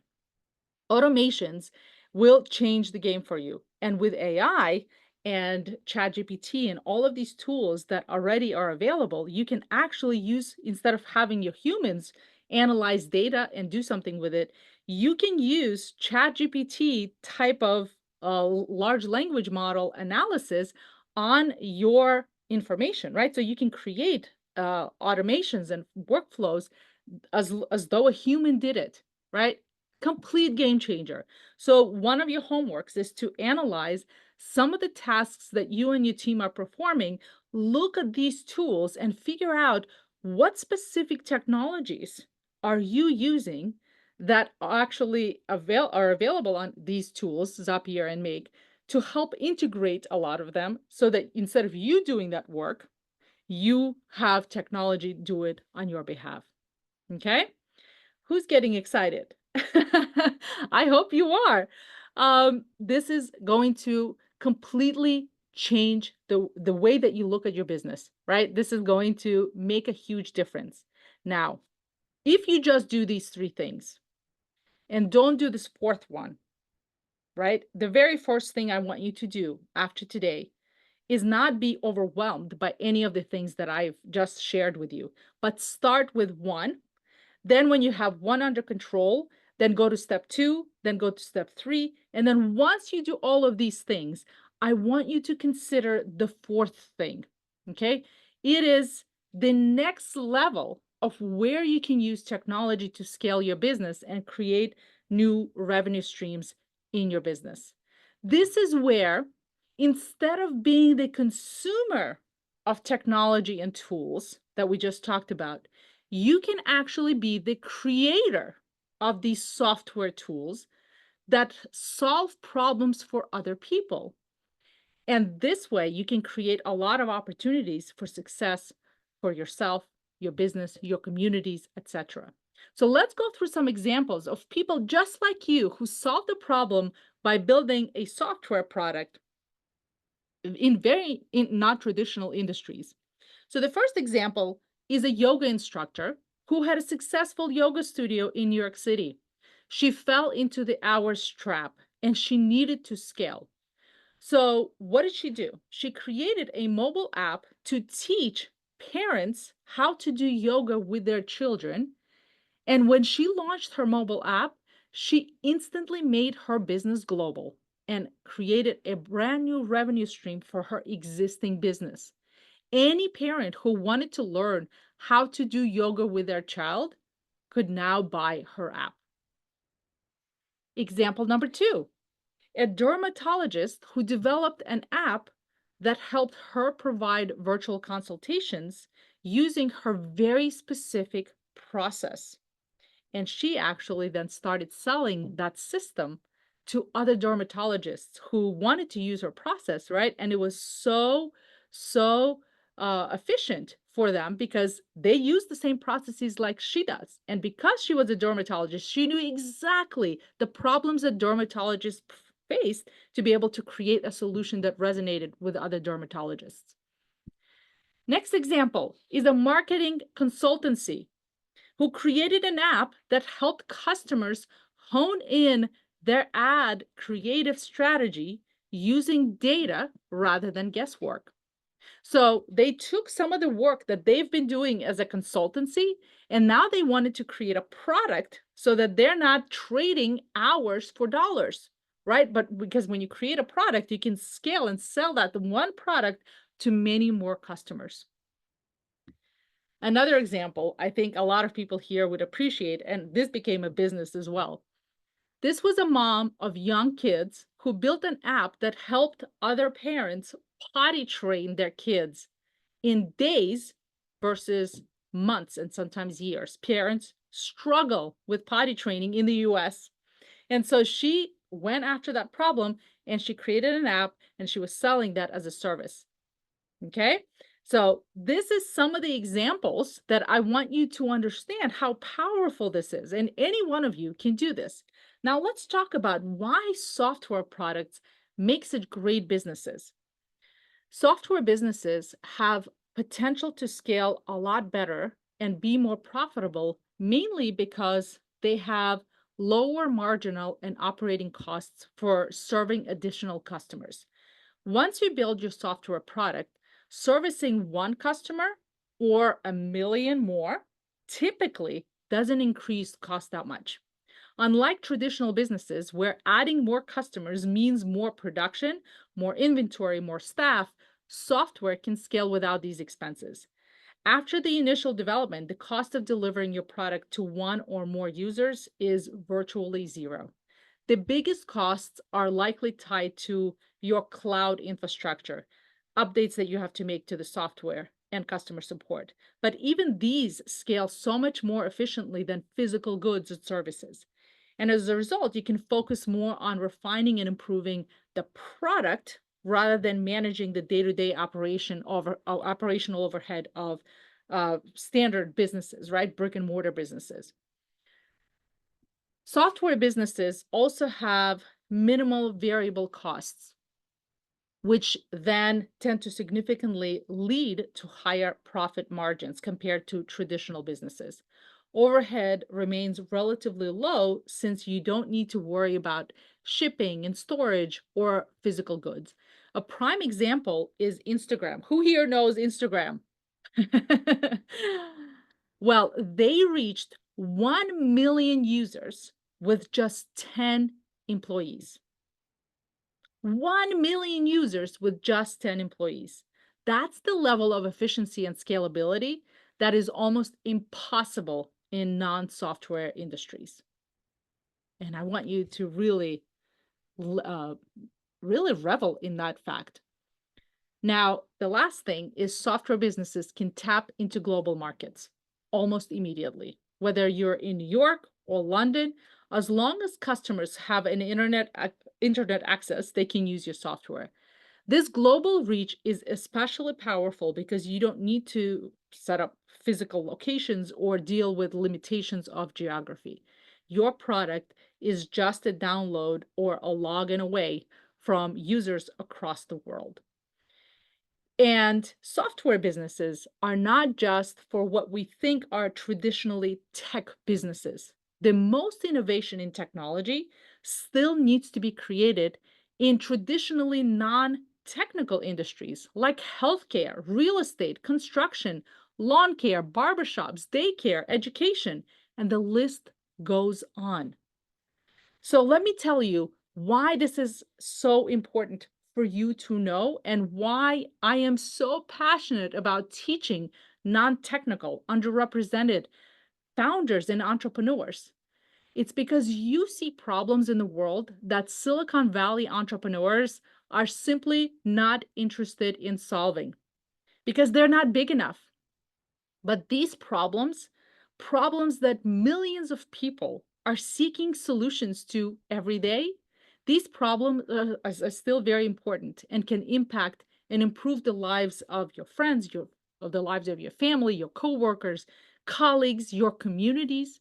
And if you can show, if I can show you the way on how you can start and improve the lives of people around you, around the world, using technology, and do it on your own terms, then I've done my job, right? And you can make a great living doing that. So with that, I want to teach you some frameworks for how you can start to identify a problem or problems that you are already seeing and hopefully after today will want to start to solve using technology. With each strategy, I'll share a lot of examples so you can start to see the possibilities, okay?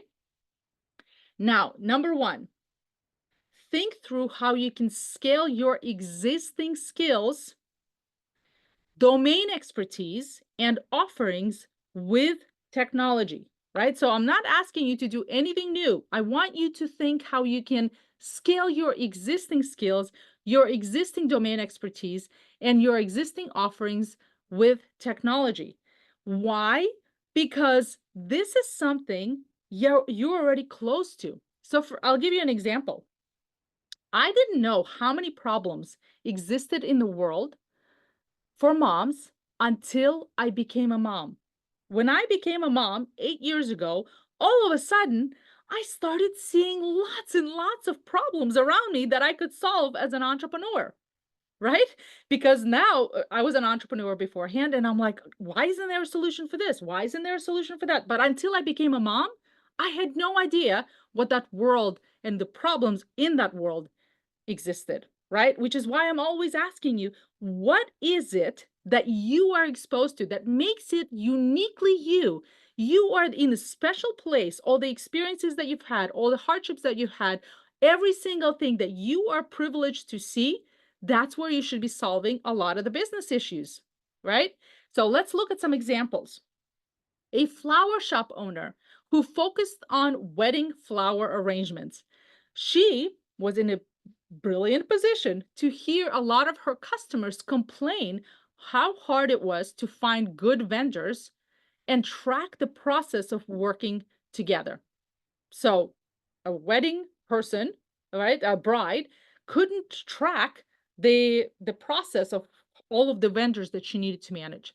So she built a solution that connected consumers to wedding vendors and in one central system where all of the vendor activities could be tracked. So she went from a flower shop owner to a global technology company that then offered this solution to her users. Okay. A consultant that ran web development agency. They had lots and lots of different types of design and development projects, but didn't have enough consistent revenue. For any of you who is a consultant, you know that you are as good as your last client. So you constantly have to be in this hamster wheel. So they came up with a better way to outsource their graphic design service through a subscription model. Customers were billed a flat monthly fee regardless of how many design projects they submitted. And they're assigned a designer to work on one project at a time until they complete the work.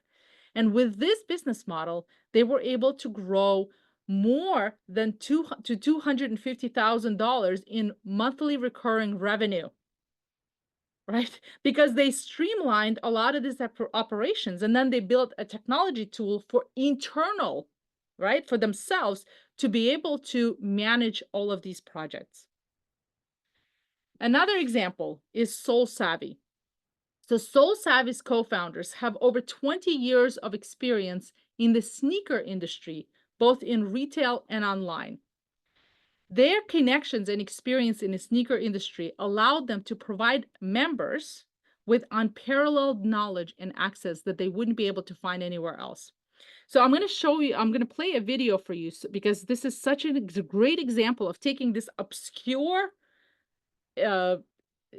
industry expertise like sneakers, right? And they built a big business around this. So let me play you this video. The sneaker game is tough if you're in it alone. Getting the latest pair of hype sneakers is becoming increasingly difficult these days. As soon as you try to purchase, the shoe is out of stock.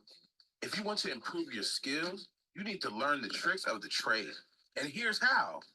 Soul Savvy is an exclusive sneaker community that provides you with the tools and resources you need to be at the top of your game. 1. Sneaker monitors. We monitor hundreds of websites and instantly notify you about new drops straight to your account. With a direct add to cart link, simply choose your size and you're on your way to cop it. And no matter where you are, you can always stay up to date. 2. Discounts. You will gain access to exclusive coupons and promotions that will help you save money. 3. Exclusive info. As a member, you will be the first to know everything there is to know about early links, shock drops, and release information. 4. Courses. We will teach you how to improve your online skills and how to beat sneaker bots. Each release includes unique preparation to help you cop. And last but not least, our community. You will be part of a lively and caring family that has the same passion for sneakers you do. Far away from resellers. Be smart and get equipped with the right tools and information you need to help you cop the sneakers you want. Soul Savvy, the exclusive sneaker. So I love this example because it is taking unique domain expertise and capitalizing on it.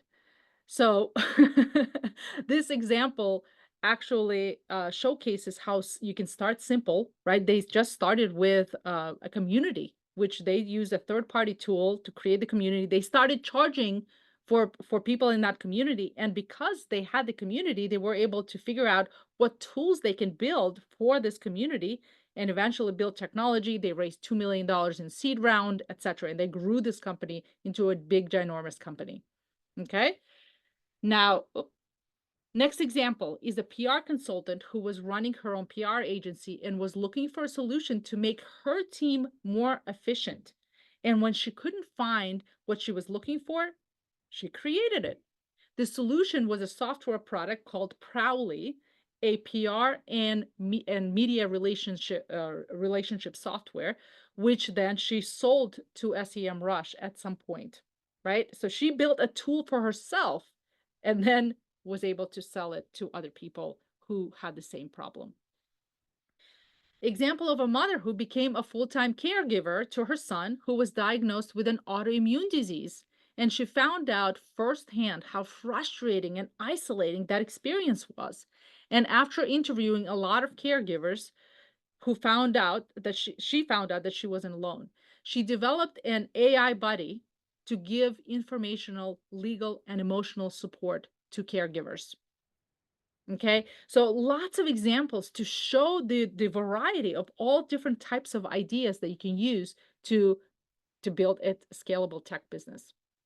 Framework number 2, think how you can automate your personal process with technology, either to make yourself more efficient or to make other people more efficient and effective, right? So an example of that is a house inspection service provider who built an app that helps inspectors conduct and log inspections with ease. Another example, an estate attorney who built an app that allows other estate attorneys streamline their practice and service to more customers. A realtor who saw a lot of inefficiencies in the real estate business and built an app that saved other realtors a lot of time and make them more efficient at their jobs. He actually did a lot of customer discovery while working, right? He understood the problem so well. He built a clickable prototype of the solution, and he took his clickable prototype, which is not an actual product, but just like an idea of the product, to a real estate agency who just happened to be his own company that he worked for. And then he was able to sign them on as a customer and got paid in advance to build it. Okay, he got paid in advance to build it because he was able to find a problem that was so poignant and such a big painkiller, as I call it, for his customers. Can you imagine what it would feel like to get paid in advance to build your software products? Exciting. Each one of you have specific domain expertise, a process, or a unique environment which puts you in a position to identify problems that could be solved and automated with software. All you have to do is open up yourself to the possibility and start paying attention to the problem and frustrations you encounter in your daily life. What repetitive, inefficient, and highly annoying things that people are still doing manually that could save them either time or money or both. That's going to be your business idea. Solving problems that you are an expert in already really works because you already know a lot about what it takes to do that job. And it will allow you to hit the ground running really, really fast. Again, because you are already an expert in that space. Okay, so your homework, right?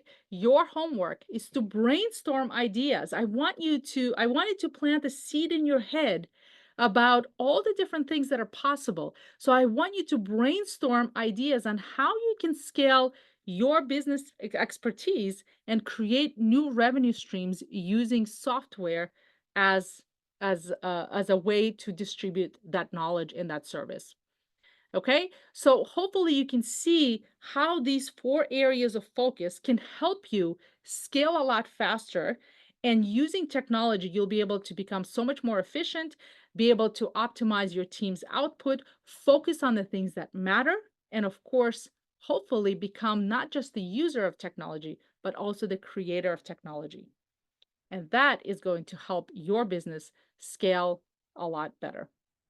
Now, for those of you who are interested in more, I have a lot more information, the free classes that are available on my website. Go check them out. And I'd love to see if there's any questions. I think we're actually at time and maybe a little bit over time. So I don't know if I can take questions. Let me know, Micah, if you're here. But hopefully this was helpful to you. It was a pleasure to do this session for you. Great. Thank you so much, Nelly. We really appreciate it. I don't know, do you want to answer one of the questions that we have in the QA? let's see. Let me pull that up. Do you, let me, where is the Q&A? Here we go. I just wanted to ask, in a basic inventory, customer and administrative operations, what is the recommendation? Where to start? Because it seems to be so much work. Yes. So Nadisha, when you're researching tools, it's a very important question that you asked. When you're researching tools, the reason why I almost never recommend a specific tool to anybody is because what is the right tool for you may not be the right tool for someone else. So as a business, what I would recommend that you do is first make a list of all the things that are important to you from a customer and administrative operations perspective, right? So make a list. And then next to each item on that list, I want you to say what is a must have and what is a nice to have, right? Because then when you start to research tools, you can then compare different tools against each other and understand how they can help you solve the things that are must-haves for you and what are nice to haves, right? And that's how you can strategically pick a tool that can do a lot of things that you want rather than ask someone, oh, what do you use? And it works for them. And then you start using it and you're like, this makes no sense. How does this work? Right? So that's what I want you to do, Nadija. Hopefully that helps. I want you to make the list first, understand what's important to you, and then start researching from there. There's also a question in Spanish, and I don't know Spanish, unfortunately. There is an anonymous question as well. Hello, as a teacher, do you have suggestions to automate or to find new revenue streams? So hopefully, I don't know at what point this was asked. I think it really takes a lot of introspection, right? So you need to, again, make a list of all the things that you are doing in your business and then figure out what are the tools that can help me. Again, it's a lot of research, right? And sometimes instead of researching it all yourself, I want you to understand what the landscape is, make some ideas, and then maybe you can hire an expert to help you think and strategize, because sometimes you just don't know what's available, right? Or maybe where to look. And sometimes just hiring someone for an hour, and when you've already done a lot of research, you've already outlined and done a lot of the legwork, you can then maximize the time of an expert. You have to pay them a little bit, right? But then the value that you're going to get from just working with them for an hour or two or five even, right, is going to completely shift things for you, because you know that you're going to pick the right things, the right tools right from the beginning. And because tool implementation also takes time, so you're going to save a lot of time and money on that as well. Okay, so hopefully that helps. Someone else is asking, what is better to contract somebody to create an app, or where can you make an app by yourself? So whoever is asking that question, I would highly recommend that you go on my website and watch this session called How Non-Techies Can Launch Successful Tech Startups. There's a lot of issues and errors and mistakes that a lot of non-technical founders make when it comes to hiring the right people.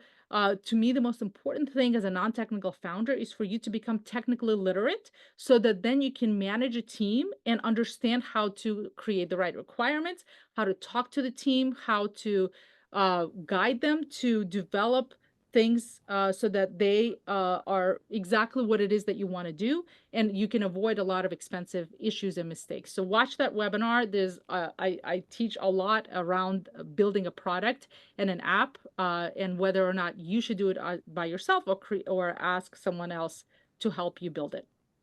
Thank you so much, Nelly. I knew that you were going to be right on the spot for everyone. And I want to share with the community that we're trying to figure out how to work together with Nelly. So I can't wait to continue bringing you in the future for our conferences and any other events that we might have.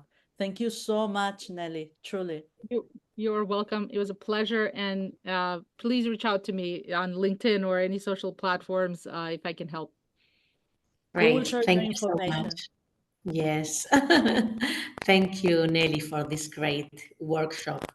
It's always a great exercise to rethink how we need to use technology in our businesses. And talking about businesses, it's a truly pleasure to introduce to all of you the participants from the Academy for Women Entrepreneurs in Africa that are going to be pitching today. This great academy helps women entrepreneurs by providing them the knowledge, networks, and access they need to launch and scale their businesses. So let's see the international initiatives of the Academy for Women Entrepreneurs in Africa. The first one is going to be Mamelo Harriet Makobotloani. She is the founder of Field Fresh. Thanks, Mamelo.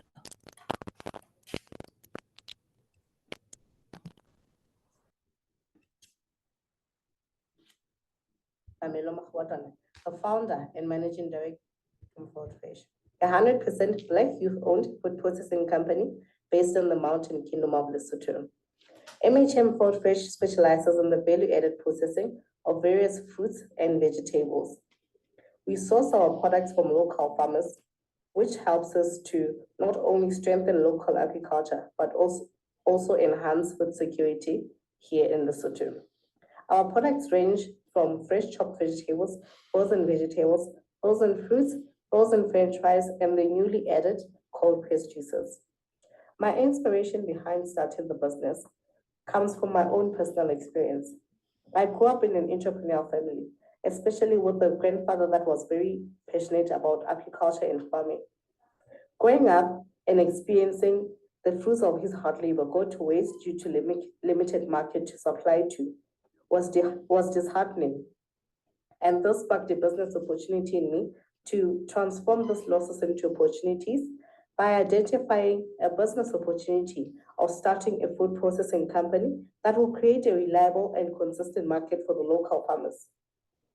The idea for MHM Field Fresh came from my desire to create a sustainable business that has a real impact on my community, especially the local farmers that experience the post-harvest losses.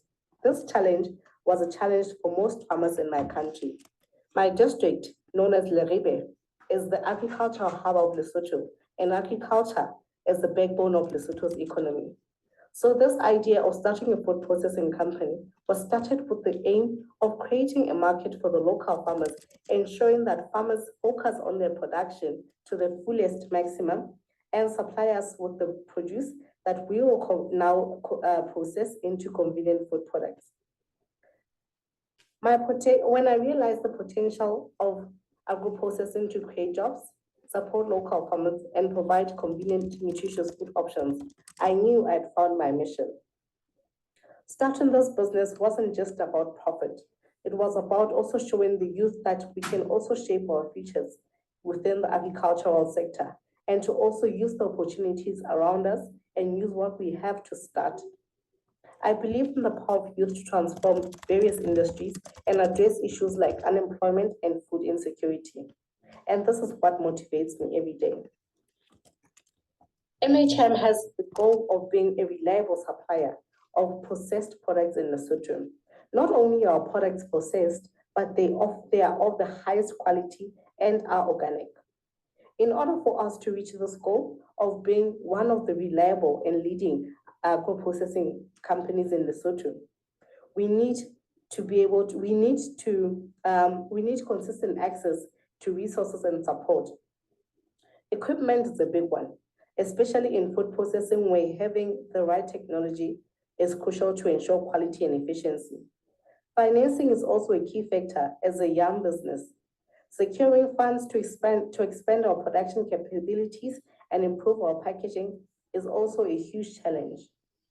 We also focused on building a strong team, a team made up of various professionals, which means investing in trainings for employees and also outsourcing professionals such as food engineers and also experts that will help our farmers because we need to ensure that our quality is from the product, is from growing the product till the end product.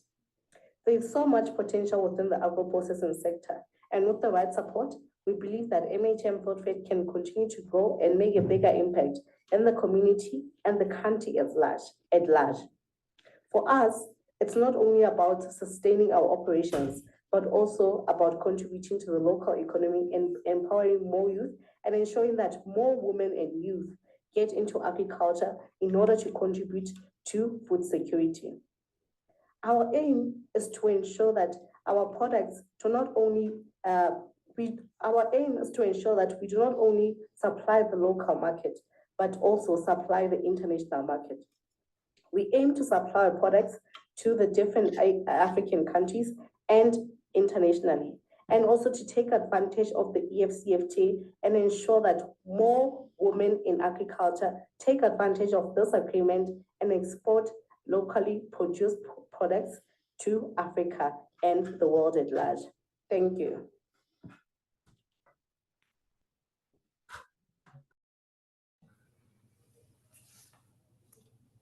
Thank you so much, Mamelo, for your great presentation. Now we're going to hear Akubi Kekeli Mireye Akubia. She is the president of Scoops Agri Afro West. Welcome, Akubi.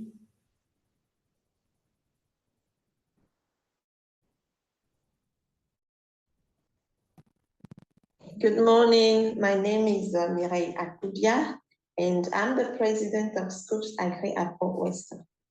Scoops Agri Afro West is specialized in data transformation into food supplements with high nutritional value. We come to that point because we have noticed in some results of a demographic survey that many children and women in our country are suffering of malnutrition, which lead them later to some disease that they are unable to treat. So to come to that point and to also help our farmers have some natural fertilizers, we come to the point of transforming dates because it can help us through the benefits that it has. Like dates can help in providing antioxidants, boost brain health, provide wholesome nutrition during pregnancy, lower cancer of risk, and inhibit microbial growth, help reduce diabetes and reduce inflammation, support kidney health, and increase male fertility. And for children, we come to notice that the dates can help them protect their children's liver health and help them improve their eyesight and also help them reducing fever in babies and improve the hemoglobin level. So summarizing all those benefits, we find it very capital to transform these dates into different products such as dates used as a honey, which we call date molasses, dates used as a tea, which will help them clean up their blood. Dates used as a juice in different flavor, dates in jam with no added sugar, dates used with like a chips, and date used to like a meat tenderizer.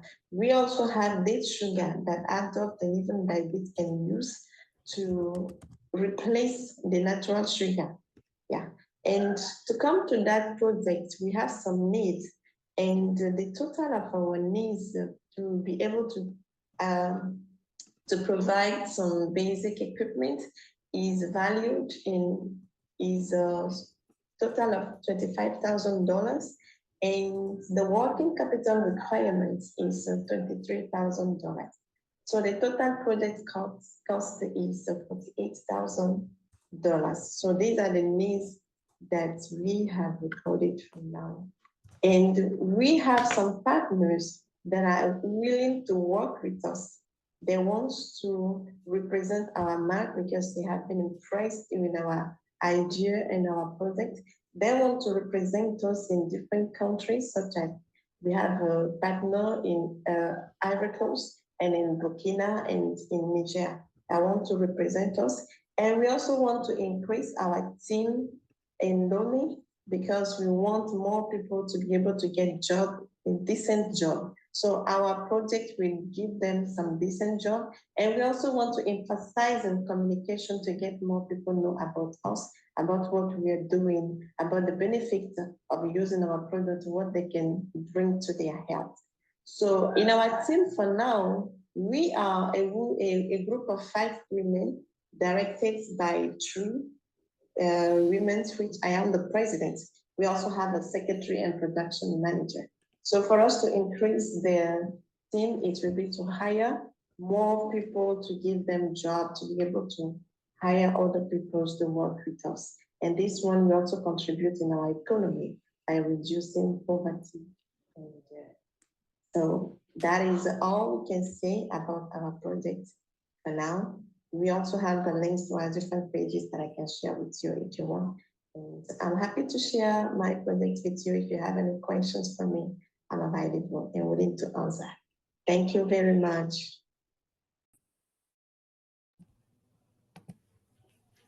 Thank you so much, Akuvi. Now we're going to hear Mrs. Mewichi Mukoma, founder and CEO at Green Giraffe Zambia Limited.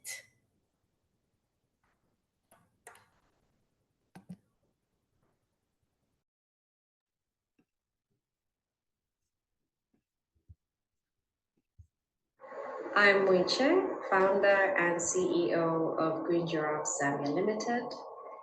Green Giraffe Zambia Limited is dedicated to transforming agriculture in Zambia by empowering our smallholder farmers with sustainable practices and direct access to fair markets. Our mission is to build a resilient future, one where every farmer prospers, every crop is traceable, and every harvest tells a story worth sharing. I decided to start my business a few years ago when I met Mercy, a smallholder farmer in Nyimba district, right here in Zambia. Mercy was like many farmers. Her family had relied on the same soil and traditional farming methods over generations. Even though yields have been declining and resources have grown scarcer due to climate change. To make things worse, the small harvest she managed to collect would often be sold to middlemen who exploited her limited market access to fair markets, leaving her and other farmers in survival mode. This meant that despite all their hard work, many small farmers rarely benefit fully from their labor. Seeing Mercy's challenges made me realize that farming doesn't have to just be about survival. It can be a thriving business, providing a fair market for farmers like Mercy to farm using sustainable agriculture that could actually change their lives. As Green Giraffe Zambia, our core activity is to empower farmers like Mercy. Green Giraffe Zambia combines farming training, traceability, and sustainable snack manufacturing. We train smallholder farmers in climate-smart farming techniques, including the use of biochar to renew soil health, conserve water, increase crop resilience against climate change. We're also currently developing a blockchain-based traceability system that will enable farmers to document every step of the crop cycle from planting to harvest, ensuring a fully transparent supply chain. This system will allow farmers to sell directly to premium markets by passing middlemen who often undercut their profits. Green Giraffe also produces sustainable and nutritious snacks. We source directly from the farms, and these are available on our e-commerce platform and across 20 outlets right here in Osaka. This closed-loop system creates a direct connection from Zambian farmers to consumers, providing them a fair market income. Green Giraffe is seeking partners to help us establish a green manufacturing plant. This facility will help us to expand our operations, support farmers like Mercy, allowing them to adopt climate-smart techniques, use biochar to renew their soil and bypass middlemen, and use our blockchain digital traceability system. By helping us grow, you'll be supporting resilient agriculture in Zambia, one where every farmer prospers, every crop is traceable, and each harvest tells a story worth telling. Thank you.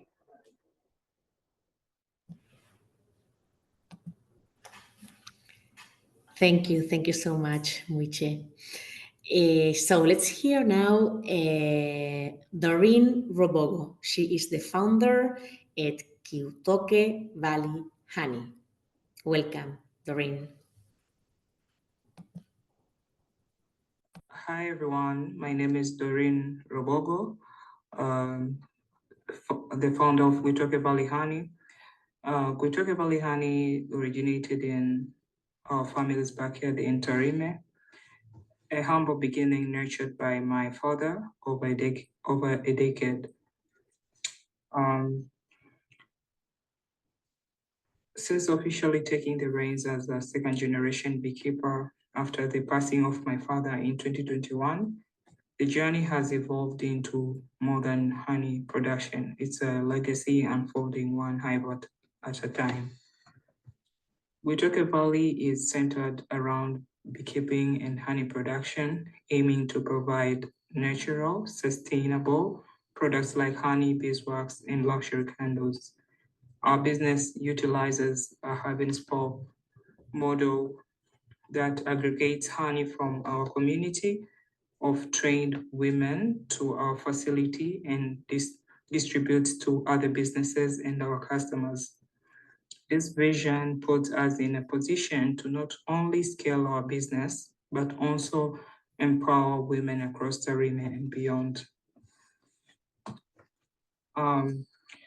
We decided to start Gwitoke Valley Honey to continue my family legacy, transform lives, and empower women. What began with my father's beekeeping passion is now a mission to uplift our community by providing skills, income, and independence to women. Gwitoke Valley Honey's future is beyond selling honey. We see a future where we expand into international markets by way of selling luxury candles. To do this, we need strategic partnerships, mentorship, and access to more funding. This will allow us to improve our processing facilities, train more women in beekeeping, and strengthen our capacity for large-scale production. Thank you for listening.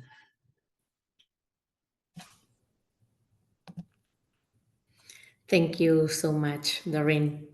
Now it's time to hear Rose Leonard Muliahela. She is the founder and managing director of Rohai Company Limited. Good afternoon, everyone.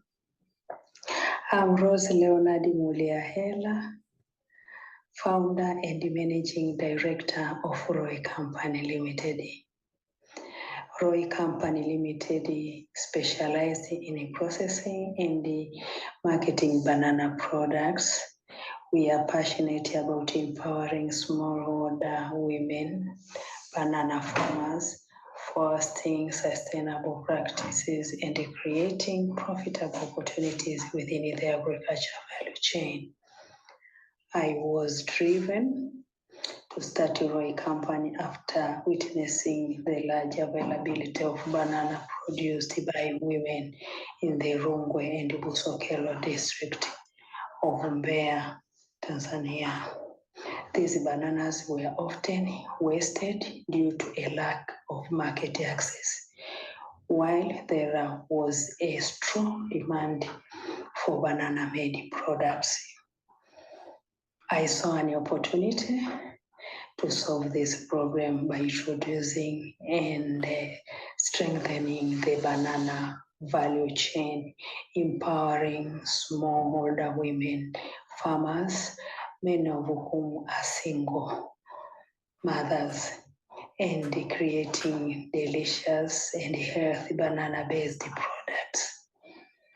To continue our operation and expand our impact, we need to continue building strong partnership with our suppliers, banana farmers, financial institutions, and the other stakeholders to ensure a sustainable and profitable value chain. We are constantly seeking funding opportunities such as grants and investments to expand our production capacity, enhance farmers' training programs, and to reach new markets. Expanding our market reach both domestically and internationally is crucial for our growth. We need to continue developing innovative product and marketing strategies to meet the evolving needs of our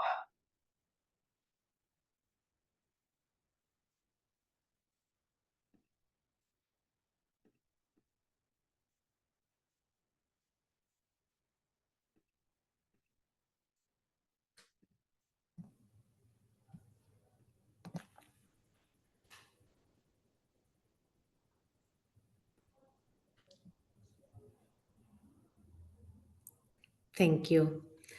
Thank you. Thank you so much, Rose. Now we are going to hear the project of Cristabel Ofori. She is the CEO and head formulator of Afcalo Ventures, Flow Care Beauty. Welcome, Cristabel.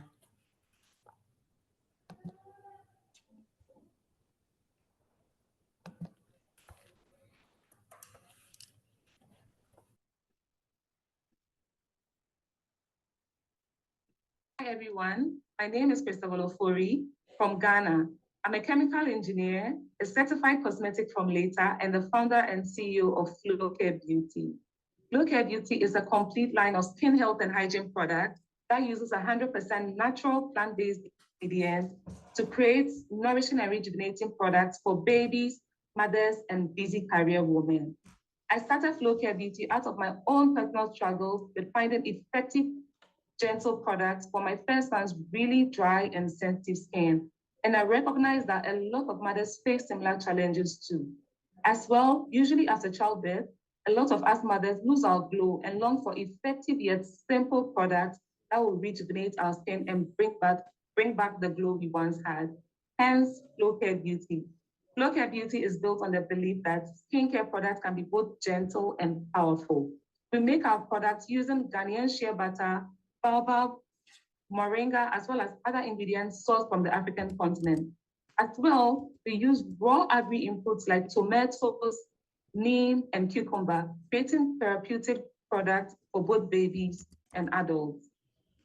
With Flow Care Beauty, we are not just promoting skin health, but we promote sustainable farming and empower local communities because we work directly with rural women farmers to source most of our bulk raw ingredients.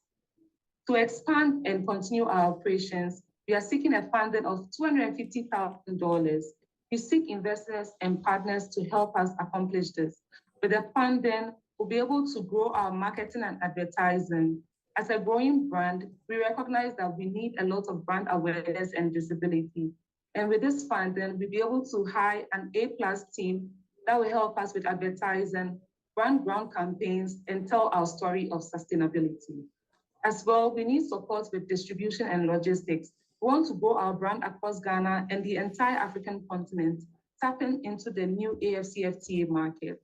With this, we need a solid partner to help us distribute our products across different shops, as well as put in place a ground and solid logistics plan to effectively carry this out. We also need a distribution plan to help us do shop-to-shop deliveries. We hope that you are inspired and ready to join this exciting journey with Flow Care Beauty. With your support, we can move the brand from a promising brand to a household name when it comes to sustainable skincare products across Africa. Thank you.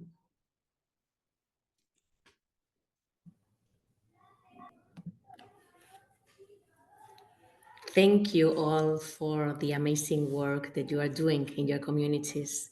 As you can see, from technology to healthcare, from fashion to finance, and from sustainability to social impact, women lead the way, creating businesses that shape economies and drive innovation into their communities. And now it's the turn of the businesses from the Academy for Women Entrepreneurs in Europe. Let me introduce you first to Evangelia Athanasiou. She is the CEO and co-founder of Census. Welcome, Evangelia.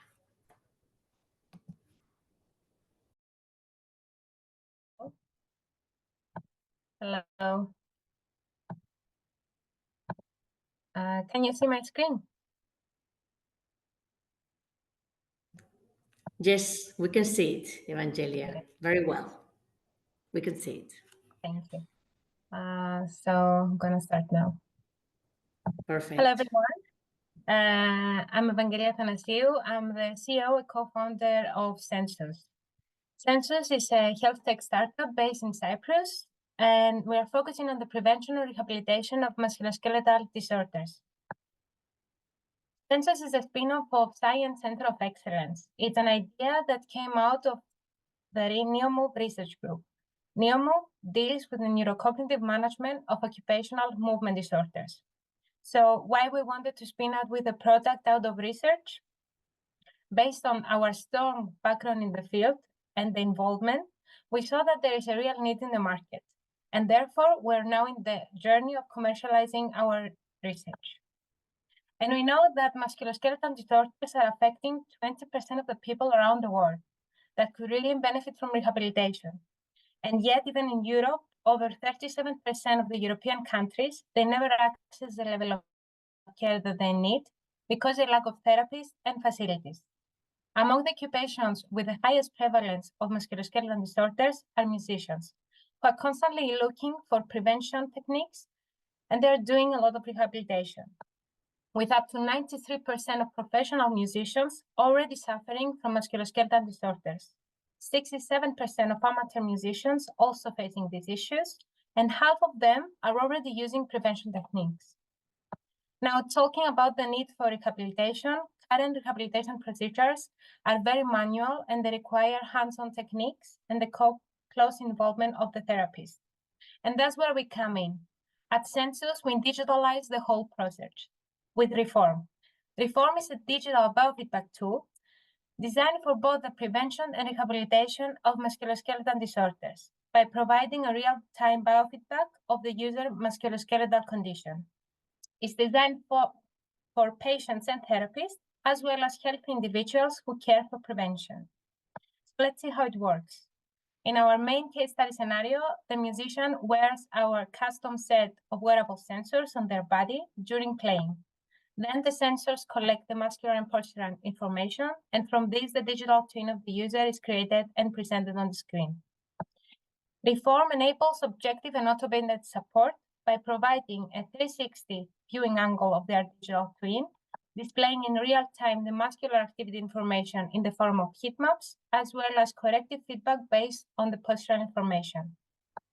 It also offers a summary history report at the end, allowing a more personalized progress view of their condition.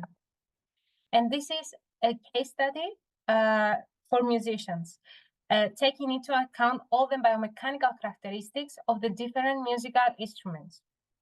And now you might wonder, what causes musculoskeletal condition? Is it that they're playing long and demanding hours, or is it their playing technique? Well, the top 5 root causes of musculoskeletal disorders are the poor posture, repetitive strain, overuse syndrome, muscle imbalance, and the not enough recovery time, which we are tackling with our product. And this is just a case study with a prevention tool for healthy musicians. Later on, we're going to explore the general rehabilitation market and the sports market as well. Our mission is to be the gold standard for musculoskeletal rehabilitation. We have started our research commercialization journey in 2023 by entering into 2 accelerator programs, as well as with the AWE. Later on, we received a pre-seed grant, and now we're in the journey of developing and finalizing our MVP and test our product.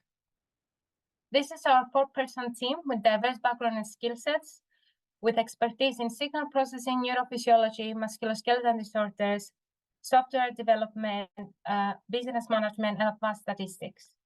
And of course, our mentors who are constantly supporting our efforts, and our external physiotherapist collaborator, Ms. Argiru. Thank you so much for listening, and join us in revolutionizing the way we approach prevention and rehabilitation of musculoskeletal disorders. Wow, thank you so much. Thank you so much, Evangelia. What a useful and wonderful project. I'm having back pain problems, so for me it's perfect. Thank you so much Thank for you. having me. Thank you, Evangelia. So nice hearing you. So next pitch is the one from Alexandra Dimiatradou. She is the co-founder and CEO at Mamocheck. Welcome, Alexandra.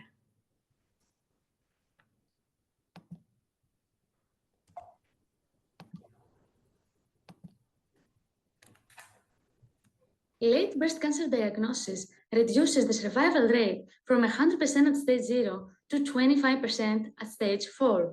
Do you check your breast often enough?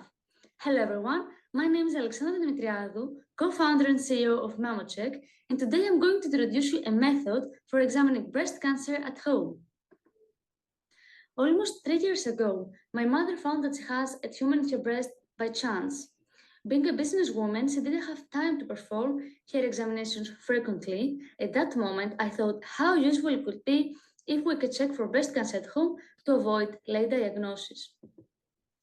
So after our research, we find out that 1 in 10 women who do not undergo mammography will be diagnosed with breast cancer, while 1 in 8 women who undergo mammography, their mammogram fails, and this results into too late diagnosis.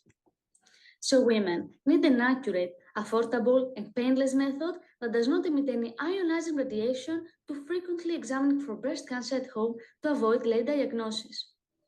The ideal solution is thermography, which is also supported by the FDA as a complementary tool to mammography, but so far it has required expensive equipment. Our approach is to utilize an affordable thermal camera with an AI algorithm that identifies any tumor within the breast. So, the thermal camera can be attached to your smartphone, and by taking a few pics of your breast, you will get a result. If something is suspicious in your breast, Mamocheck will suggest you to visit your doctor for further examinations. We do not replace mammography, but bridges the gap to provide early diagnosis. Now, through a demo video, we'll explain you how our product works. What is Mamocheck and how it works? The first step is to download Mamocheck application. Then, the camera is ordered using the application. Using the camera, pictures of the breast are taken and the user receives a suggestion for the next steps. A record of thermal images is maintained securely in the device. Additionally, we will remind our users to perform their mammography checks frequently. Mamocheck is a spin-off of Frederick University, but retains full IP ownership, enabling us to license our algorithm in the future as well. We target women between 25 to 64 years old who have access to a smartphone and who perform self-breast examinations from countries with the highest health app usage. Initially, we plan to launch our MVP first in USA and Saudi Arabia, since the required certificates can be obtained more quickly than those in the EU, and in the future we will expand into France and Germany. We are also collaborating with Suffolk University in Boston to further develop our strategic and market discovery plans. Of course, I'm not alone in this journey, and I'm very proud to be part of such a diverse team, which brings to the table skills from accounting, computer science, biomedical science, and prior experience with startups. As a spin-off of Frederick University, we receive some financial and technical support, and our medical oncologist, Dr. Astras, who leads the clinical trials, in partnership with 3 clinics in Cyprus. Mamocheck had a lot of recognition over the past few years, with the most recent one being accepted in the first accelerator in Greece, the Egg Accelerator. Right now, we are raising our pre-seed investment at 400,000 euros to accelerate our clinical trials, finalize our MVP, and running the pilot test here in Cyprus. Thank you very much for your attention, and let's make this world a better place.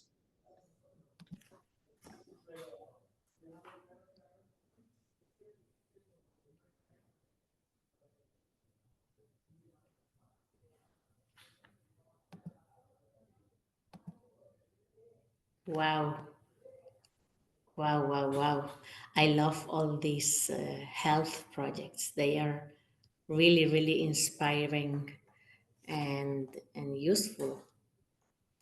I don't know if you can hear me now. Yes, Well, you can? Okay, great. Thank you so much, Alexandra, for this wonderful presentation. Now it's the time to present Sandra Saimovic. She is MSc, a Gestalt psychotherapist and founder of the counseling agency Psychotron. Welcome, Sandra.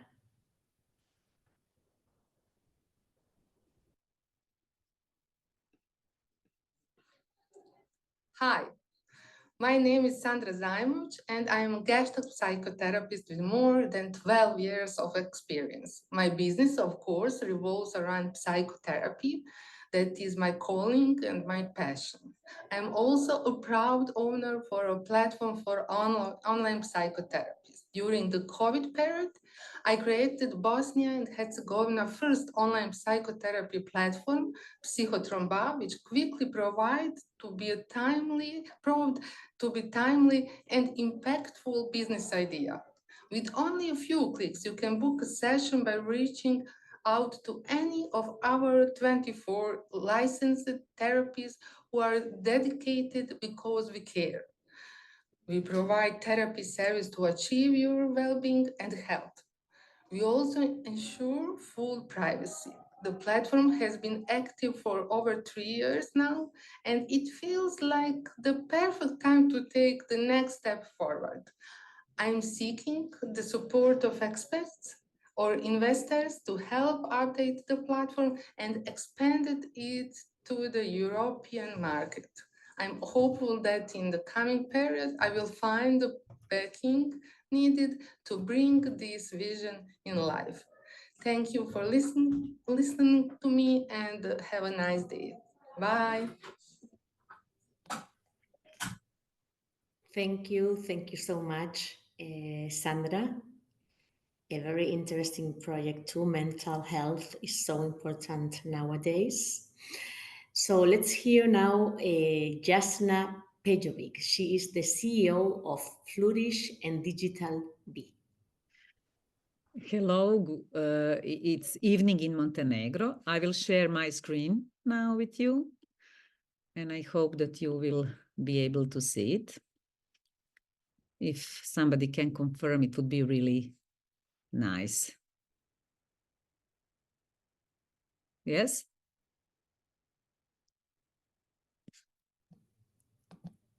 Yes, we can see it perfectly. Okay.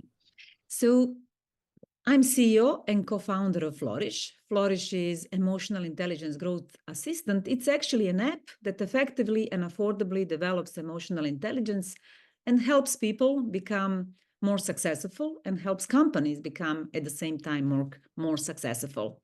But actually, what is emotional intelligence?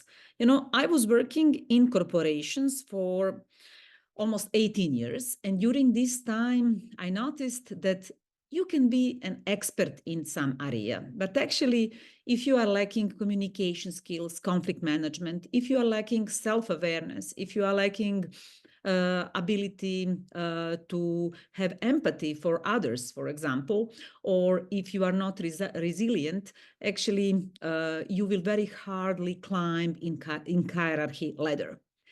And 2019, due to my curiosity, and I decided to become a coach for emotional intelligence, and I learned that it consists of 22 competencies.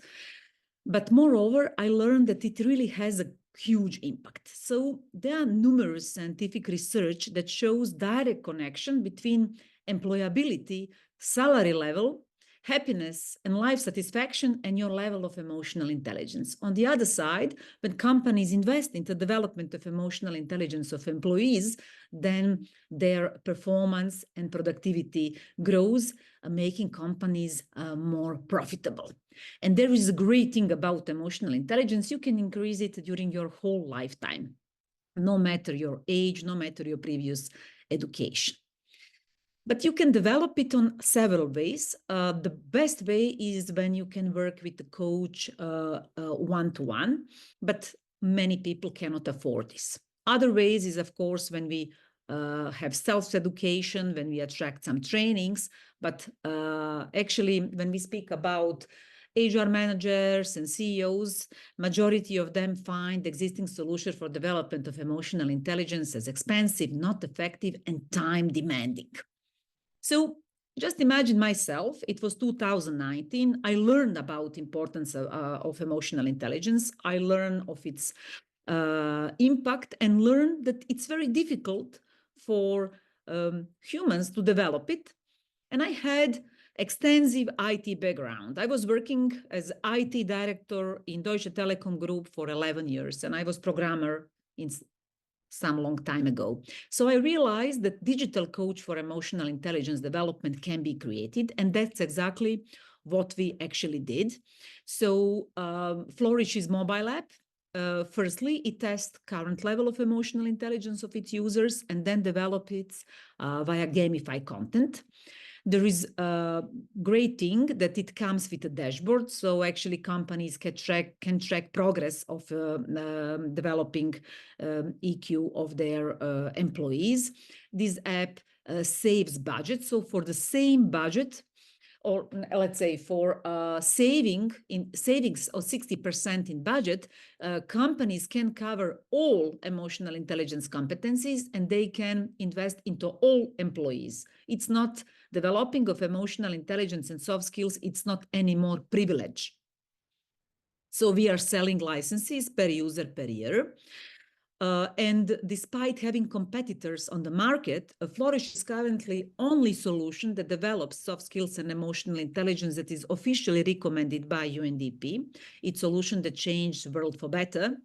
And moreover, last year, it was completed scientific research and results were published in June this year, conducted by psychologists from university on 700 subjects, proving that if you use our app twice per week, each time less than 10 minutes, within 3 months, 85.9 subjects increased significantly their emotional intelligence and became better in communication, stress management, leadership, and overall 22 competencies.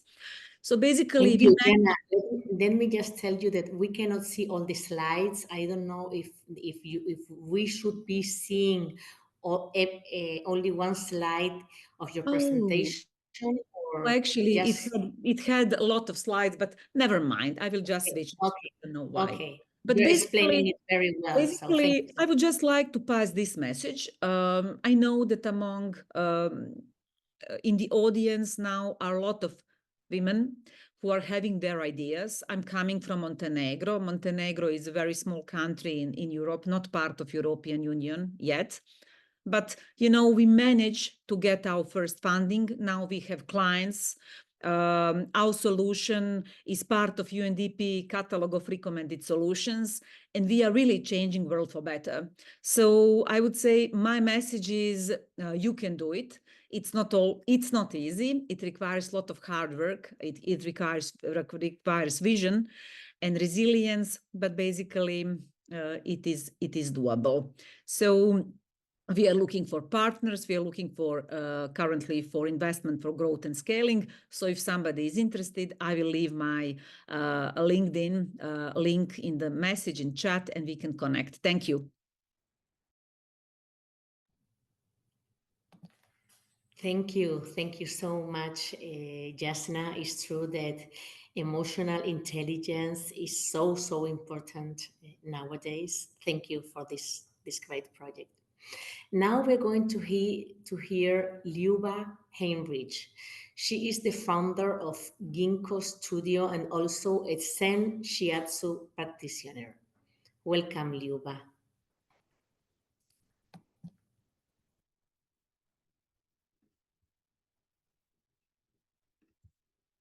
Hello, everyone. Hello, beautiful and courageous ladies. I'm thrilled to be part of the Women Impact Summit. My name is Luba Heinrich. I'm a Zen Shiatsu practitioner and mother and the founder of Ginkgo Studio. I'm passionate about working with women, empowering and supporting them on their journeys. Living life at high speed makes it difficult to find time to connect with those closest to us and maintain meaningful relationships. Sometimes we are more connected to our cell phones than to our loved ones. The cold metal and hard plastic of our phones has begun to replace the soft and warm touch of those most dear to us. But when we gently rub the tight shoulders of a friend, when we embrace, we are doing something as ancient as time itself. Touch calms us, it makes us feel safe, it makes us feel loved and loving. And it is actually a reason why I love to work with shiatsu, a Japanese art of holistic body work. Shiatsu literally means finger pressure and consists of touch, comfortable pressure on the meridian lines and acupuncture points. It is profoundly calming and peaceful experience. Traditionally, shiatsu is performed on the closed body, not directly on the skin, which makes shiatsu a perfect method for highly sensitive people or for those experienced trauma in past, and for those who are not comfortable removing clothes. Our mission is to cultivate a space for deep personal transformation. We are committed to the well-being of our clients, their families, and our local community. We offer educational, intergenerational and bonding shiatsu workshops for couples, for parents or grandparents and children, and as well as bonding workshops for siblings. Another option you'll always get at our studio are personalized shiatsu sessions for busy professionals, for mothers, especially for pregnant and postpartum women, and also children with neurodivergent conditions profit from shiatsu sessions as they promote sensory integration and emotional regulation. Let me introduce some of our current projects in Ginkgo Studio. At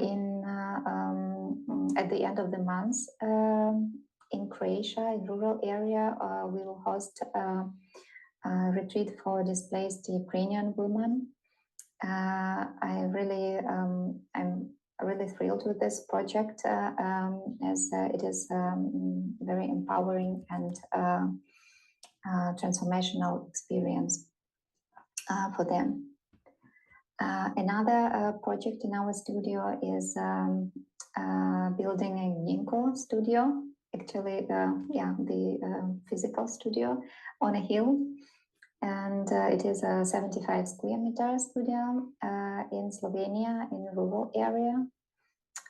It will be a space for workshops and day shiatsu retreats with sauna and waterfall bathing. This is the beautiful view we have from our studio in Slovenia. So in a couple of months, we will finish, and welcome everyone. I will end my pitch with this beautiful quote. And I will say that I believe that through this safe atmosphere, through safe touch within family, we can transform our communities into more relaxed, more resourceful, and more understanding. In this sense, shiatsu touch can be a powerful instrument for peace, I believe. Thank you for your kind attention, and enjoy the summit, the rest of the summit today. Bye-bye. Thank you so much, Liuba. It's true that we should slow our speed. What a wonderful retreats you organized over there. Wonderful. So now it's time for our last pitch of the day. Is the one of Ksenia Golubitska. She is the director and founder of Language Lab. Welcome, Ksenia. Thank you. I'm going to share my screen.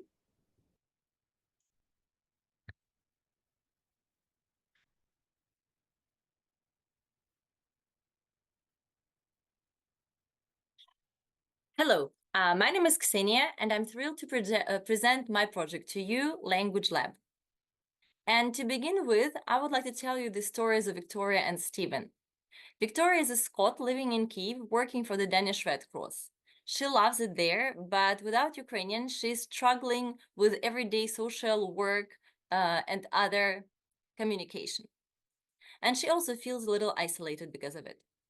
Steven is an American PhD student who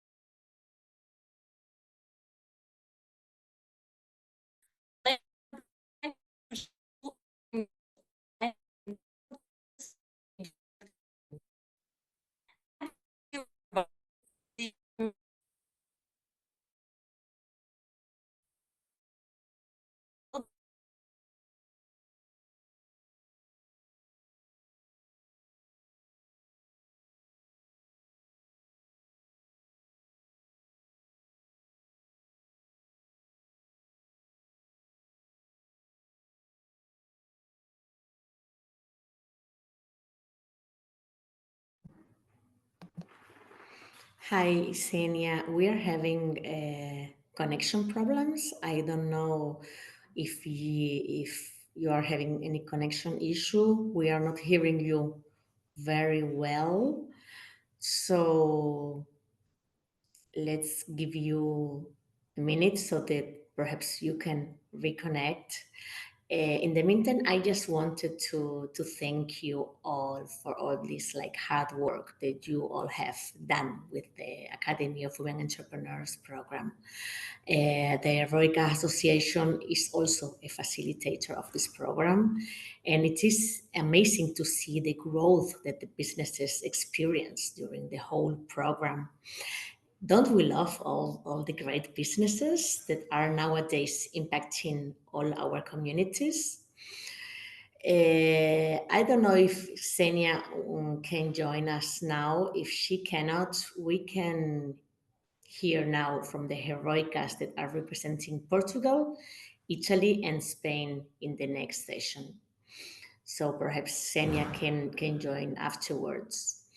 So the first now then is going to be Carolina Ferreira. She is a clinical psychologist, a coach, and ambassador of courage. Welcome, Carolina.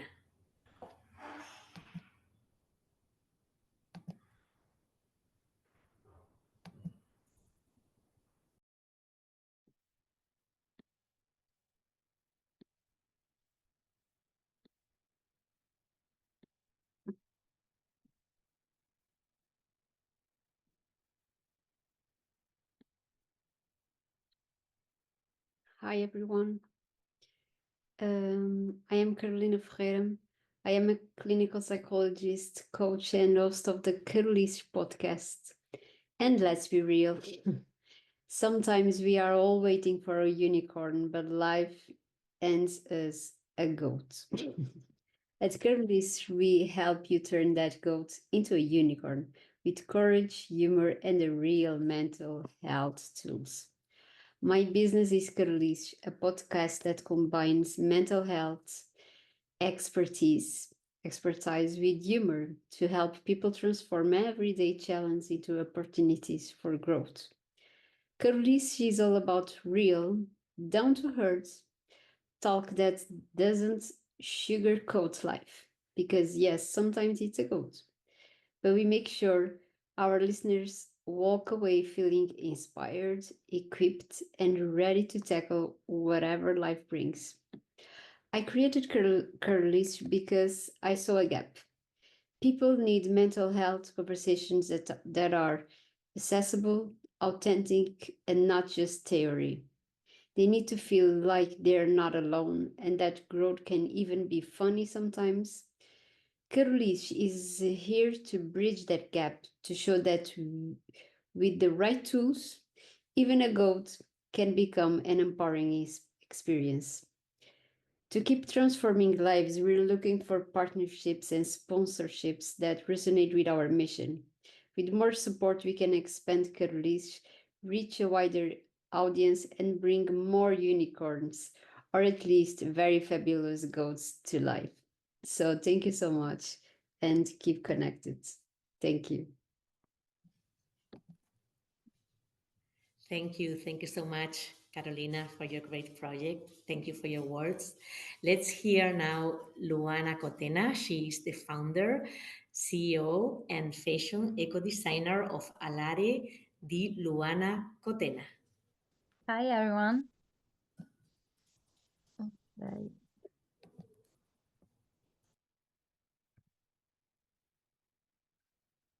I can't edit the video because the Yes, we can see the video very well, Luana. yeah, because I don't have the permission. Apparently it's too heavy. What it says is that apparently I mean, I don't know, that it's too heavy apparently. I don't know if you can download it or if you just want to explain it to us For without the organization, the video is interrupted because I don't have the permission. I read this. Okay. Can you try it again, Luana, if you want? Can you try it so that we can see what happens? I don't know. Okay. It is not my problem.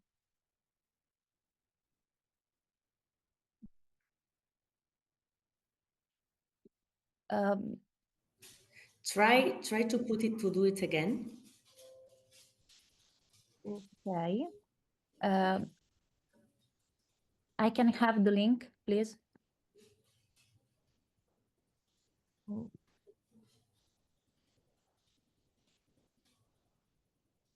In the meantime, I want to say hi to everyone. Sorry for crashing, but I think that this is the perfect opportunity to thank many people why we bring Luana back. Okay, so for those that don't know me, I'm Micah. I'm the founder of Heroikka, and we are one of the organizers of the Women Impact Summit with the Heroikka Association. First of all, I want to thank Hazel, Anouk, and Saida.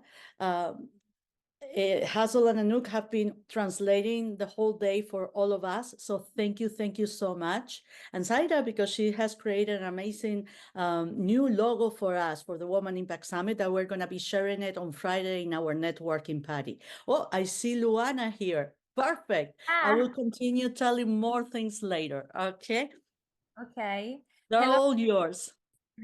Hello, everyone. Hi. Hi, Luana. Let me introduce you first.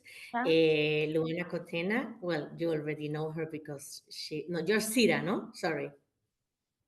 Luana Cotena. Sorry. Sorry, Luana. Not a problem. Let me introduce you again. You're the founder, CEO, and fashion eco-designer of Alare di Luana Cotena. Okay, go ahead. Thank you so much. You're Hello, welcome. everyone.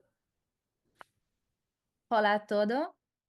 I am Luana, speaking to you right now from Naples. It is a pleasure to be here with all of you. Thank you immensely for placing your trust in me, especially Anna Maria Vaca, who has always believed in me and my entrepreneurial vision, supporting me in every step of the way. So, we don't have the the page. Irene? Just 1 second, I'm having a technical problem. Okay, perfect. So, Pino, do you mind going to the next and we will come back to Luana so we can Yes, solve of course. Thank you. We will come back to you, Luana, okay? We are experiencing some technical problems, okay? Let me present then first now Sira Rodriguez. She is an artist and an entrepreneur, and she is going to explain here her project. Welcome, Sira.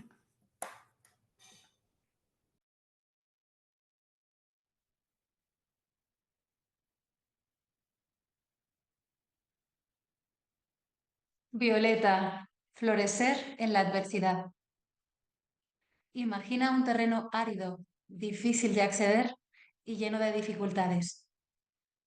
A una altitud superior a los 2.500 metros, A pesar de todo, una flor florece en la adversidad.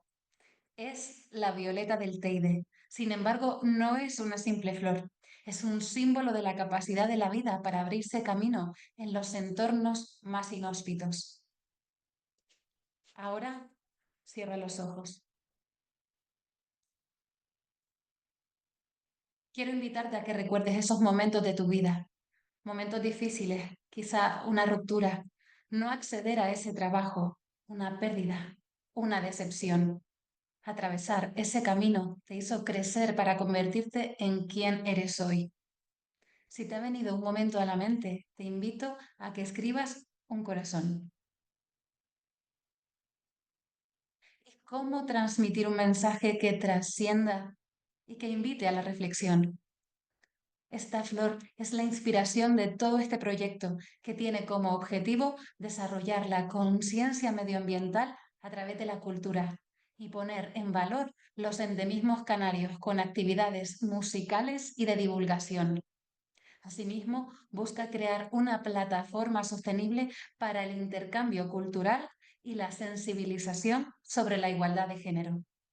Decía Jacques Cousteau que solo amamos aquello que conocemos. Necesitamos conocer nuestro entorno para poder desarrollar su cuidado y preservación. Un endemismo es una especie que existe únicamente en un lugar determinado y no se encuentra en ningún otro sitio. Por eso, cuidar lo único es cuidar la diversidad y la vida. Aunque la violeta nace en las faldas del Teide, se ha difundido por el archipiélago canario, por Madrid y por 2 plataformas internacionales, el Mate Festival y ahora en el Woman Impact Summit.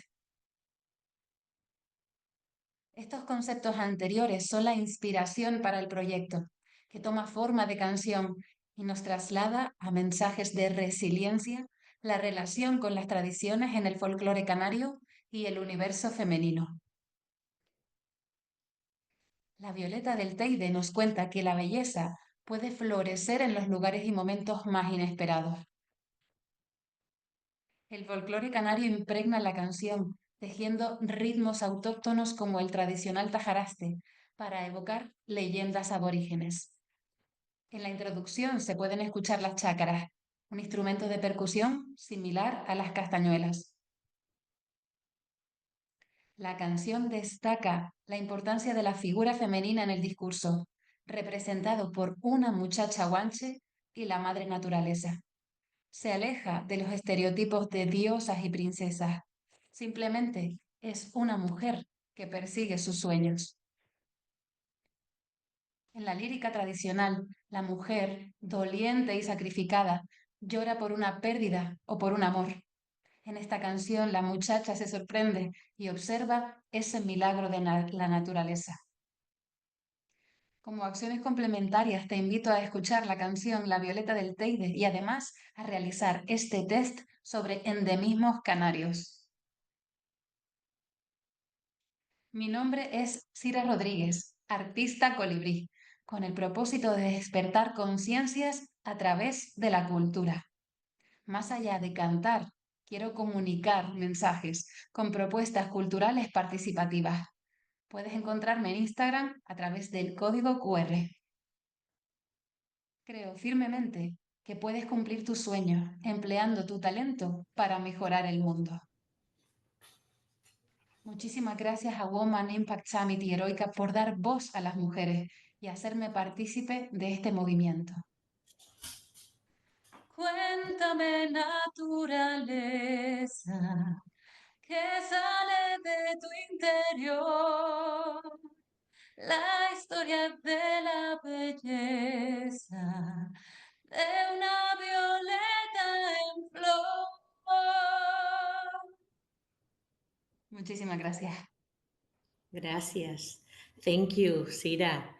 Beautiful project. You are my islander neighbor in the Canary Islands. So thank you. Thank you for inspiring us with all your art. So I don't know if you're welcome, Sira. I don't know if Luana is already prepared or Xenia, that we were waiting for them. I don't know. Oh, yes, yes, I can see here Luana's presentation. So perfect, perfect. Then let me introduce you again to Luana Cotena. She's the founder, CEO, and fashion eco-designer of Alaria di Luana Cotena. Thank you. Okay, welcome. Welcome, Luana. Thank you. Hello, everyone. Hola a todo, and for my community, ciao alla Revose alla Revose. I am Luana Quotena, speaking to you right now from Naples. It is a pleasure to be here with all of you. Thank you immensely for placing your trust in me, especially Anna Maria Vaca, who has always believed in me and my entrepreneurial vision, supporting me in every step of the way. So, my company is called Alare di Luana Cotena, and it represents a new vision of fashion that we call human fashion, in Italian, moda umana. I like this sound so much. We are the first company to make human fashion, transforming the fashion system into a manifesto of value. We promote a conscious, slow fashion that value artisanal craftsmanship and handmade products, distancing ourselves from overproduction to give dignity and value to both the maker and the buyers. We operating with a context of growing awareness regarding social and environmental impact, firmly believing that fashion can be a form of empowerment, inclusion, and a means to liberate people from illusionary aesthetic standards. Our company, Dalare Fashion, is the beating heart of every gesture, decision, and creation, through the gift of shared stories built on trust. Sta saltando tutto. È il bello della diretta. Built on trust or abiti messaggio are born, unique pieces without size, labels, or gender, as they honor the individuality of the body, unique pieces without size, labels, or gender, as they honor the individuality of the body and soul of the wearers embracing true beauty, a beauty that is authentic and unique. Each garment has a story, a name, and become a symbol of authentic and the reveal of life for both the materials and the message it carries. Furthermore, we have one prestigious awards, including the Startup Campagna 2023 Awards from Equal Opportunities and Female Entrepreneurship, with various recognition and publication of no name. I founded Alare di Luana Cotena to give voice to authentic life experience and to address important themes such as body shaming, eating disorder, anorexia, gender discrimination, and prejudice, with the goals of stimulating social reflection and promoting the accept of each person's uniqueness. Alare di Luana Cotena is an entrepreneurial idea born in Naples, on social media and developed throughout Italy, based on sustainability, ethics, and human dignity. Human fashion is a movement where each piece is a unique story, rebelling against fast fashion. Every abiti messaggio is a unique item made from textile scraps, giving discarded materials a new life and representing a concrete commitment to sustainability in fashion. Our future e-commerce platform will make all this possible, co-creating value with the people. Here it will be possible to explore our social and environmental manifestos, born for and with people, where each garment is custom-made based on the story and emotion of our clients. Everything is based on trust. The traceability and the entire supply chain of our garments will be guaranteed by a digital passport, emblazing for transparency of each product stage, for searching to distribution with upholding high sustainability standards. Core part is one synergy. We share our philosophy by offering self-care packages to companies and individuals that transcend the physical product. Through our dress therapy, clients not only created a garment, but also experience a regenerating emotional journey for their physical and mental well-being. For those waiting to wear one of our manifestos, we provide a limited collection crafted from exclusive regenerative fabrics to textile waste into resource and contribution to an ethical, sustainable product cycle.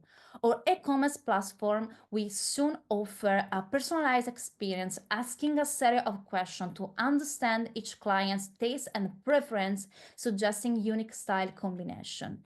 This underscores that Alare di Luana Cotena is far more than a fashion brand. It is a movement, a manifesto of value for those who believe in breaking boundaries and making fashion a tool for inclusion and liberation. This is why it is an authentic manifesto created by the people and for the people. Accept truth, a revolution that upholds dignity, individuality, and sustainability. We believe that even garments can be an act of hope and love for the future, where true beauty translates into valuing people. And this is my wonderful team, the gift of my life. And I want to thank you for listening to me, and I hope that together we can change the fashion system and the society, make it more inclusive for a better future and a better world. Gracias a todos por escucharme y gracias a todos. Thank you, Luana. Thank you so much. Beautiful fashion project. You are so lucky to have Ana Maria Vaca as your mentor. She is great and she is going to be also our MC tomorrow. So don't miss it. Thank you. Beautiful project. Thank you. Thank you. So thanks again for reaching out to different industries and for all your great work. And finally, more than ever, we need to have the following conversation about diversity, inclusion, intersectionality, and impact. And for this reason, it's a pleasure to have our next fireside chat with Rachel. Rachel Ann Williams. She is a diversity, equity, and inclusion leader, and she's going to be speaking with Micah Hill, the founder at Heroikka. Welcome, both of you. Thank you so much, Pino. Hi, Rachel. How are you? My friend, I'm so inspired by all of the wonderful ladies I've been able to see just now. Inspired. I wish I spoke another language. I wish I could sing, but what I can do is figure out a way to support all of those women. So I'm excited today. Thank you so much. How you running out of time? Because I just saw that Senia got connected, and I don't know if we can give her 5 minutes so she can pitch. Of course. Absolutely. Okay, let's do it then. Is she here? Okay, I am Oh, here. great. Thank you so much. Oh, Senia, great. Let me introduce you again. So happy to have you back. Great, great. Ksenia Golubitska, she is director and founder of Language Lab. So thank you, Ksenia. Hello, I hope it works this time. So let me start over. Hello, my name is Ksenia, and I would like to present my project to you, Language Lab. To begin with, I'd like to tell you the stories of Victoria and Stephen. Victoria is a Scot living in Kyiv and working there for the Danish Red Cross. She loves it there, but she feels a little isolated and uncomfortable because she cannot speak Ukrainian for daily and work interactions. Stephen is an American PhD student with Ukrainian roots that feels disconnected, not speaking the language of his parents. Moreover, living in the USA, he's trying to find a way to support Ukraine and show solidarity with it. And there are many others having the same problem, and this is the reason Language Lab exists. Language Lab is a Ukrainian language school offering both online and in-person classes for individuals and companies. The added value we provide is our student community with the family-like atmosphere, support, cultural immersion, and various language events and other meetups. Our main services are one-to-one personalized lessons, and all the events and community building opportunities are additional emotional benefits. At Language Lab, we provide professional language instruction with most modern existing and our own tailor-made materials that comes together with excellent customer service. Services are sold in packages as course length depends on every student and is custom-based.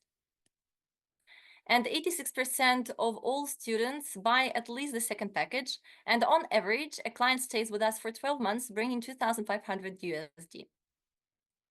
We currently have 80 B2C clients, mainly Americans and Europeans, and 3 B2B clients.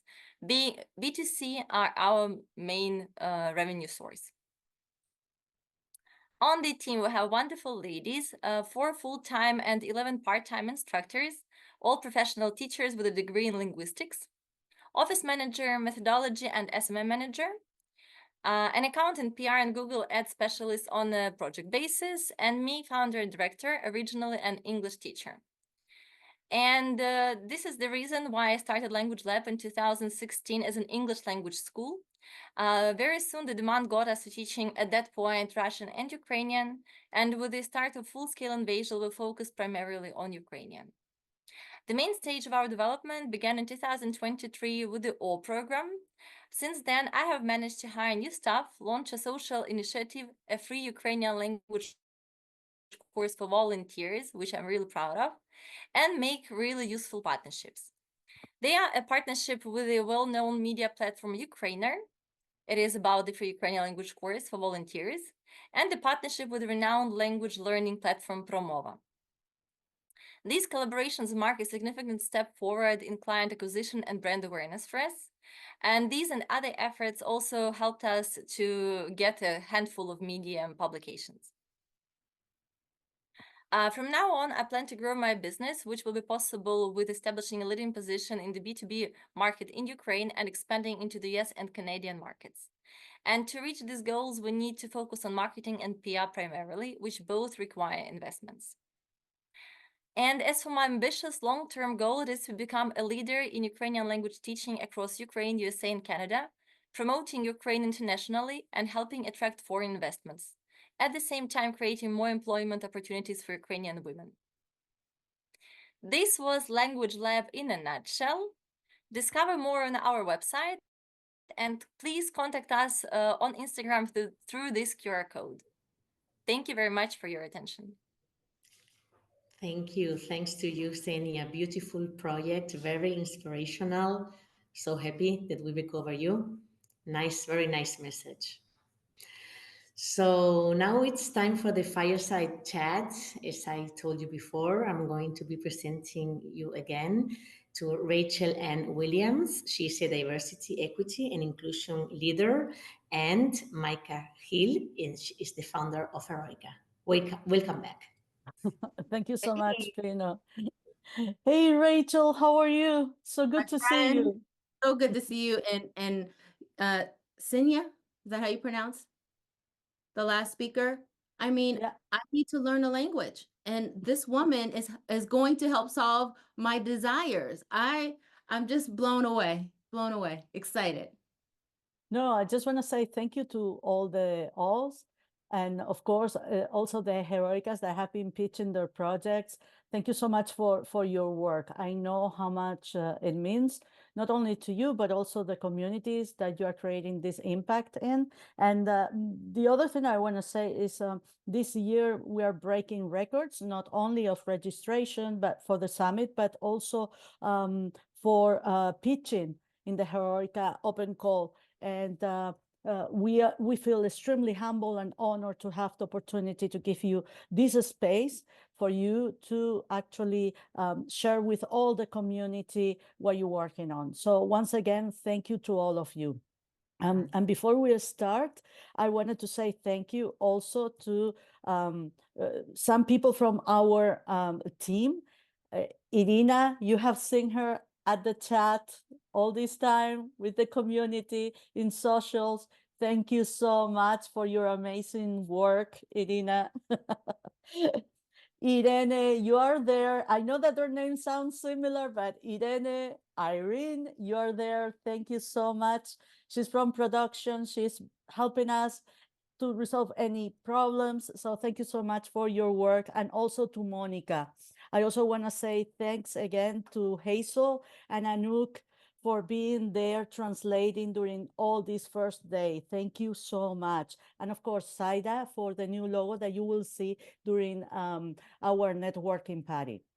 So just to start with the tone of our talk, early this morning, Rachel, I mentioned a couple of things, and one of them, the words that I said earlier this morning were directed towards our community. I said that let us never forget the importance of our strength and resilience. Yeah. Each one of us here today has a story of courage, tenacity, and determination. Know that your voice matters, your vision is valid, and your journey is inspiring all of us. Basically, your project matters, your business matters, and your community and the impact that you're creating in your communities matters to all of us. So, so what a talk we're gonna have, you know? And what timing? What That's the only timing? thing. What You know? timing? There's no place I would rather be than a convening of entrepreneurial women from around the world, as they just announced the U.S. next president of the United States of America here. I want to be with my people who are thinkers, my people who understand community, my women who think about the problems of others, who want to solve those issues for others, who want to earn their own money. Like, this is where I need to be today. So thank you. Oh no, please. We all need this, I think, today. And I'm super excited to have Rachel. She is a diversity, equity, and inclusion leader. But what I love is that not only her vast experience, but just talking to her, you learn so much. And today, please, so the community can learn more about you and get to know you. How did your journey lead you to where you are today? You know, you asked that question, and I have to go way, way back. I think I was on the journey before I knew I was on the journey. You know, I think my mother and my father instilled in me. My father was a union leader at his job. He was a machine worker, so he worked the machines, making submarine parts for the United States. And he led the union. And my mother, she's an entrepreneur. She had her own beauty salon. And watching the two of them create space for themselves, lead in the community, I think this was like the natural path. But the work of diversity, equity, and inclusion, I didn't know existed, 12, 15 years ago. I was at Yelp and I was feeling excluded. I was feeling like my voice wasn't being leveraged or valued. And so I left. As I know many women have that feeling inside of a corporation, and you just leave. You just like, I got to go do something else. And I did. And then I got a call. I got a call from the COO of Yelp to come back. And I was like, oh man, oh no. I wasn't having a great time. Why would I go back? And he said, I want you to help me fix the problems you told me about, the problems that made you leave. I want you to come back and help me fix that. And I couldn't say no, because I like to run into burning buildings. You know, I like danger. So, so I went back, and that started my career at Yelp in the role of diversity, equity, and inclusion. And I've been to many companies since then. I know. I still remember 5 years ago, I must confess, Rachel was one of our first speakers at the Woman Impact Summit. And it's truly an honor to have you here today. So we are celebrating many things in a certain way today. We are. As a Chief Diversity Officer, what personal experiences have shaped your understanding of supporting women entrepreneurs? Yeah, so there's a couple of facts. 2% of all venture capital. So venture capital is the money that is raised from private people, from banks, to give to other companies. Like we see, Google received venture capital, Facebook received venture capital. So only 2% of billions of dollars globally go to women. Just let that sink in. Only 2%. And we're half the population. But 43% of all business owners globally are women. So when I look at those two statistics, I think about women do it in spite of the barriers. We do it in spite of getting very little funding. We support one another. We move forward anyway. And to me, when you have a group of people who are willing to look at the barriers and figure out another way around, who say, I'm going to do it anyway, that is a group of people you need to get behind. So that's why I'm so excited to be here today with all of you who will continue to do the work. I also read a stat that 75% of all women business owners are happier. This is our ticket to happiness, ladies, to entrepreneurship is freedom. So, there's nothing I wouldn't do to support women entrepreneurs. Thank you so much. You're preaching here to the choir for sure. And another crazy stat, and that's why we started Heroikka, and it's crazy to see this stat, is that only 5.5% of the women-led businesses around the world passed the mark of the 3.5 years. And that's something that we want to increase. We want to change that. We want to make our businesses, our communities more sustainable, and all the impact that we are generated, we need to amplify it. And now more than ever, as we were saying earlier, you mentioned earlier about barriers, but I would love you to discuss and share with us any specific cultural or systemic barriers that stand out to you. Yeah. You mean in the work, or what entrepreneurial women may face, the barriers? I mean, from your experience, we can go into the entrepreneurial, but also at work. We have many women that are now thinking about jumping and doing something different and getting into the entrepreneurial, but I'm sure that they have faced as well this type of systemic barriers. Well, one of the biases we rarely talk about, but I have experienced and seen is pervasive, especially in corporate worlds.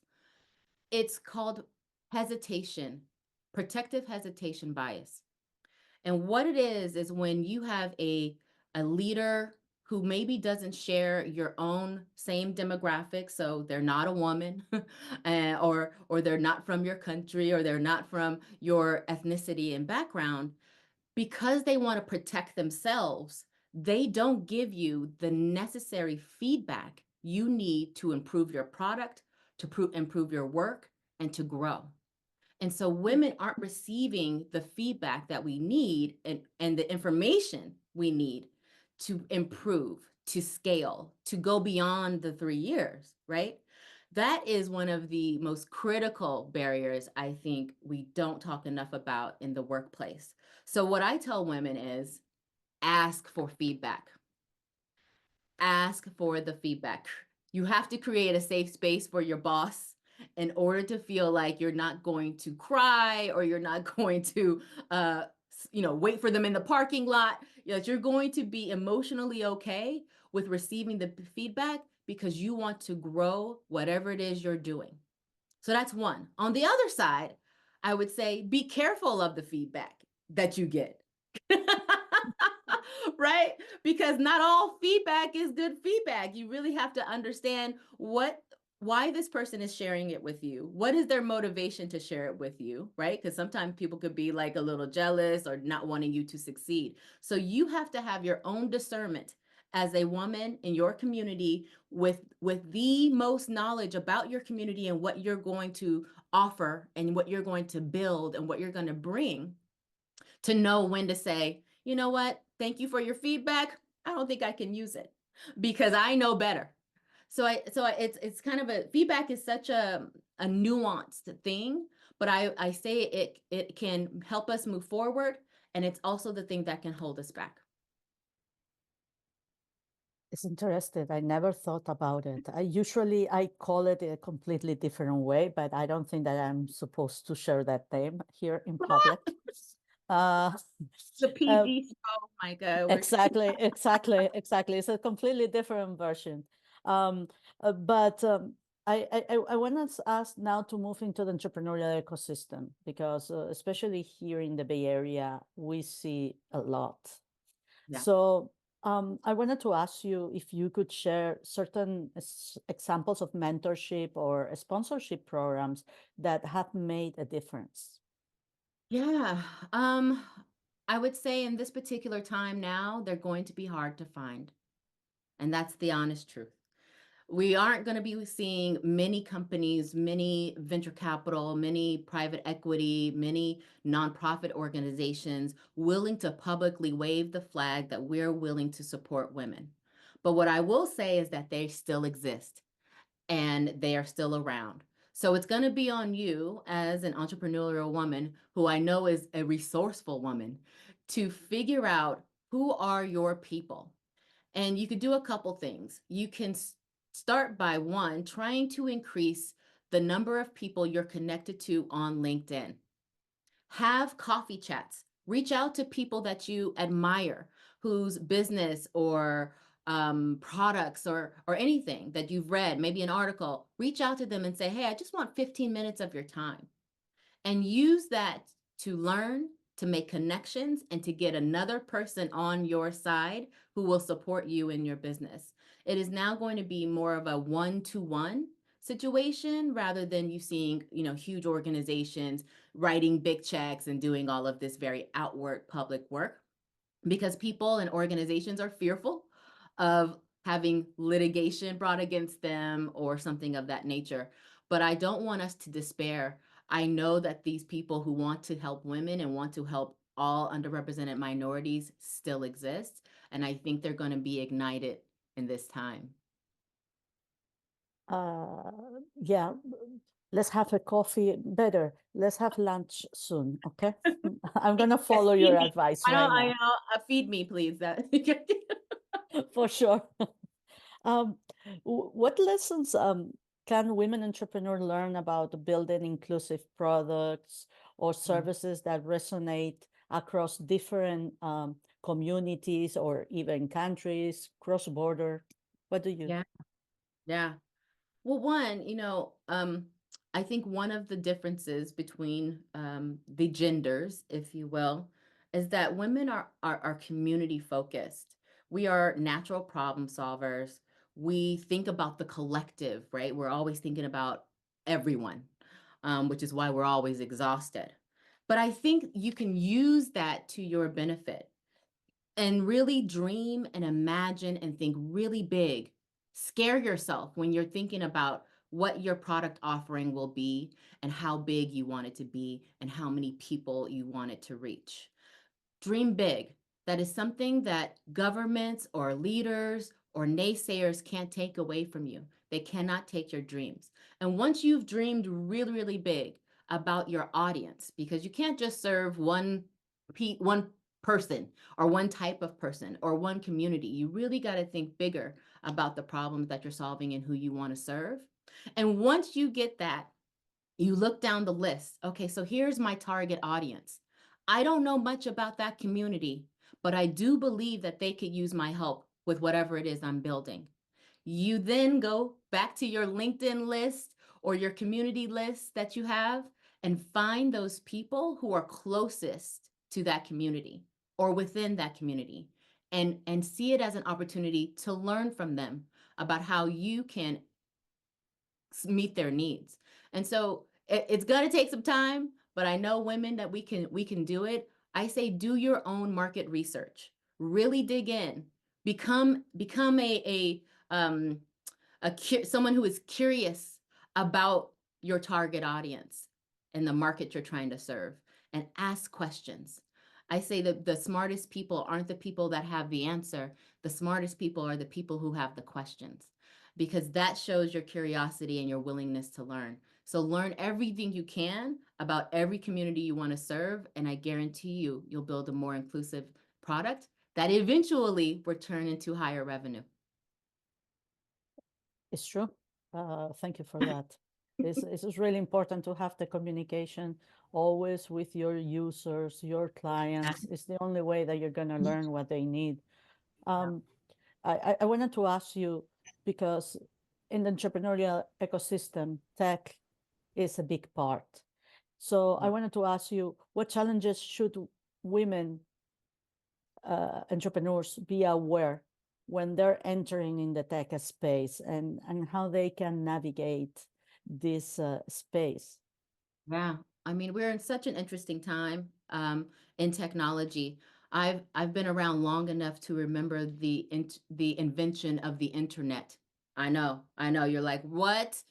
Get yourselves a good dye job, go to the beauty salon, get your hair dyed, and moisturize, ladies. Okay. But I remember when there was no internet, and the changes that brought, right? A wave of people seeking coding, education, and becoming an engineer, and all of the jobs that followed. We are now in another moment in technology with the invention of artificial intelligence and large language models and all that comes with it. And what I would say, no need for you to learn how to code. Let's skip that. You can play with the artificial intelligence platforms right now. And I would say familiarize yourself with how it works, because that is the future. And I don't believe that artificial intelligence will ever replace people. I'm not one of those folks who believes that. But I do believe that if you don't understand it and don't know how to use it, you will absolutely be replaced by someone who does.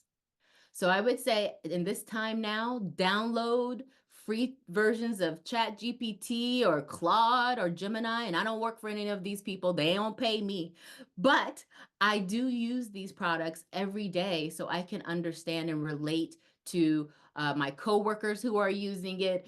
And it's actually helped me with my productivity. So I think, play around. Right now is the time to play around. I didn't do this during the first wave of the internet. I was like, what is that? I don't need that. That's gonna probably die off in a couple years. I said that once to someone. But it was 1993, so give me a break, But I said that. And now look, I have to, I'm grateful for the internet, and it's given me many jobs. So I'm going to do something different this time, and I'm encouraging everyone else to do something different, which is embrace the technology.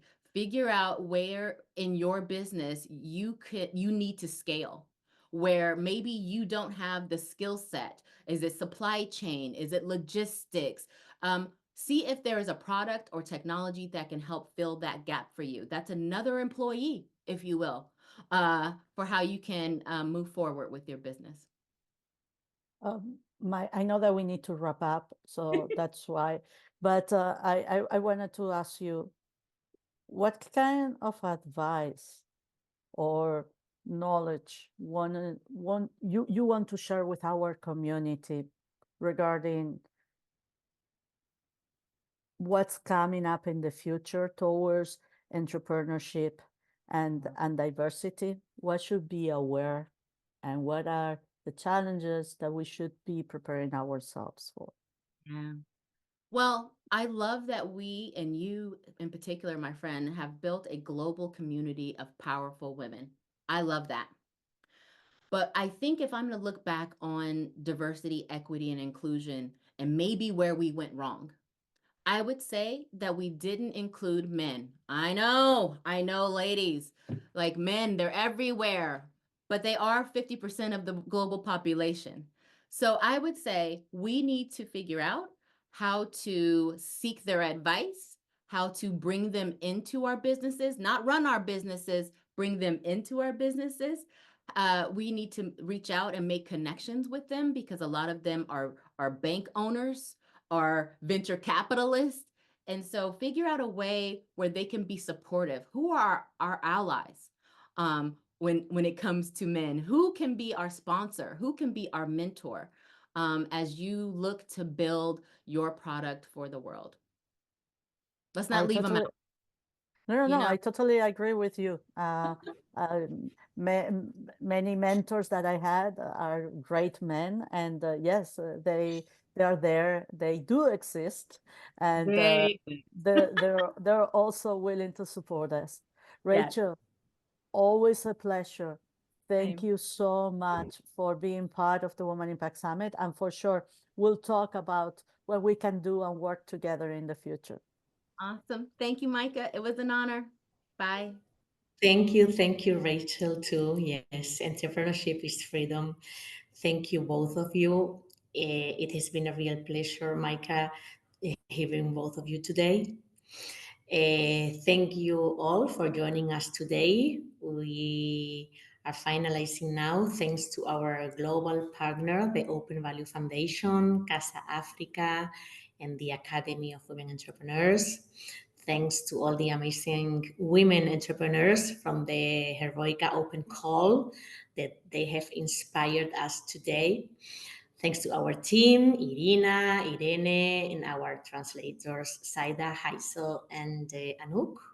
Tomorrow we will continue with more panels, investors, and women entrepreneurs from all over the world.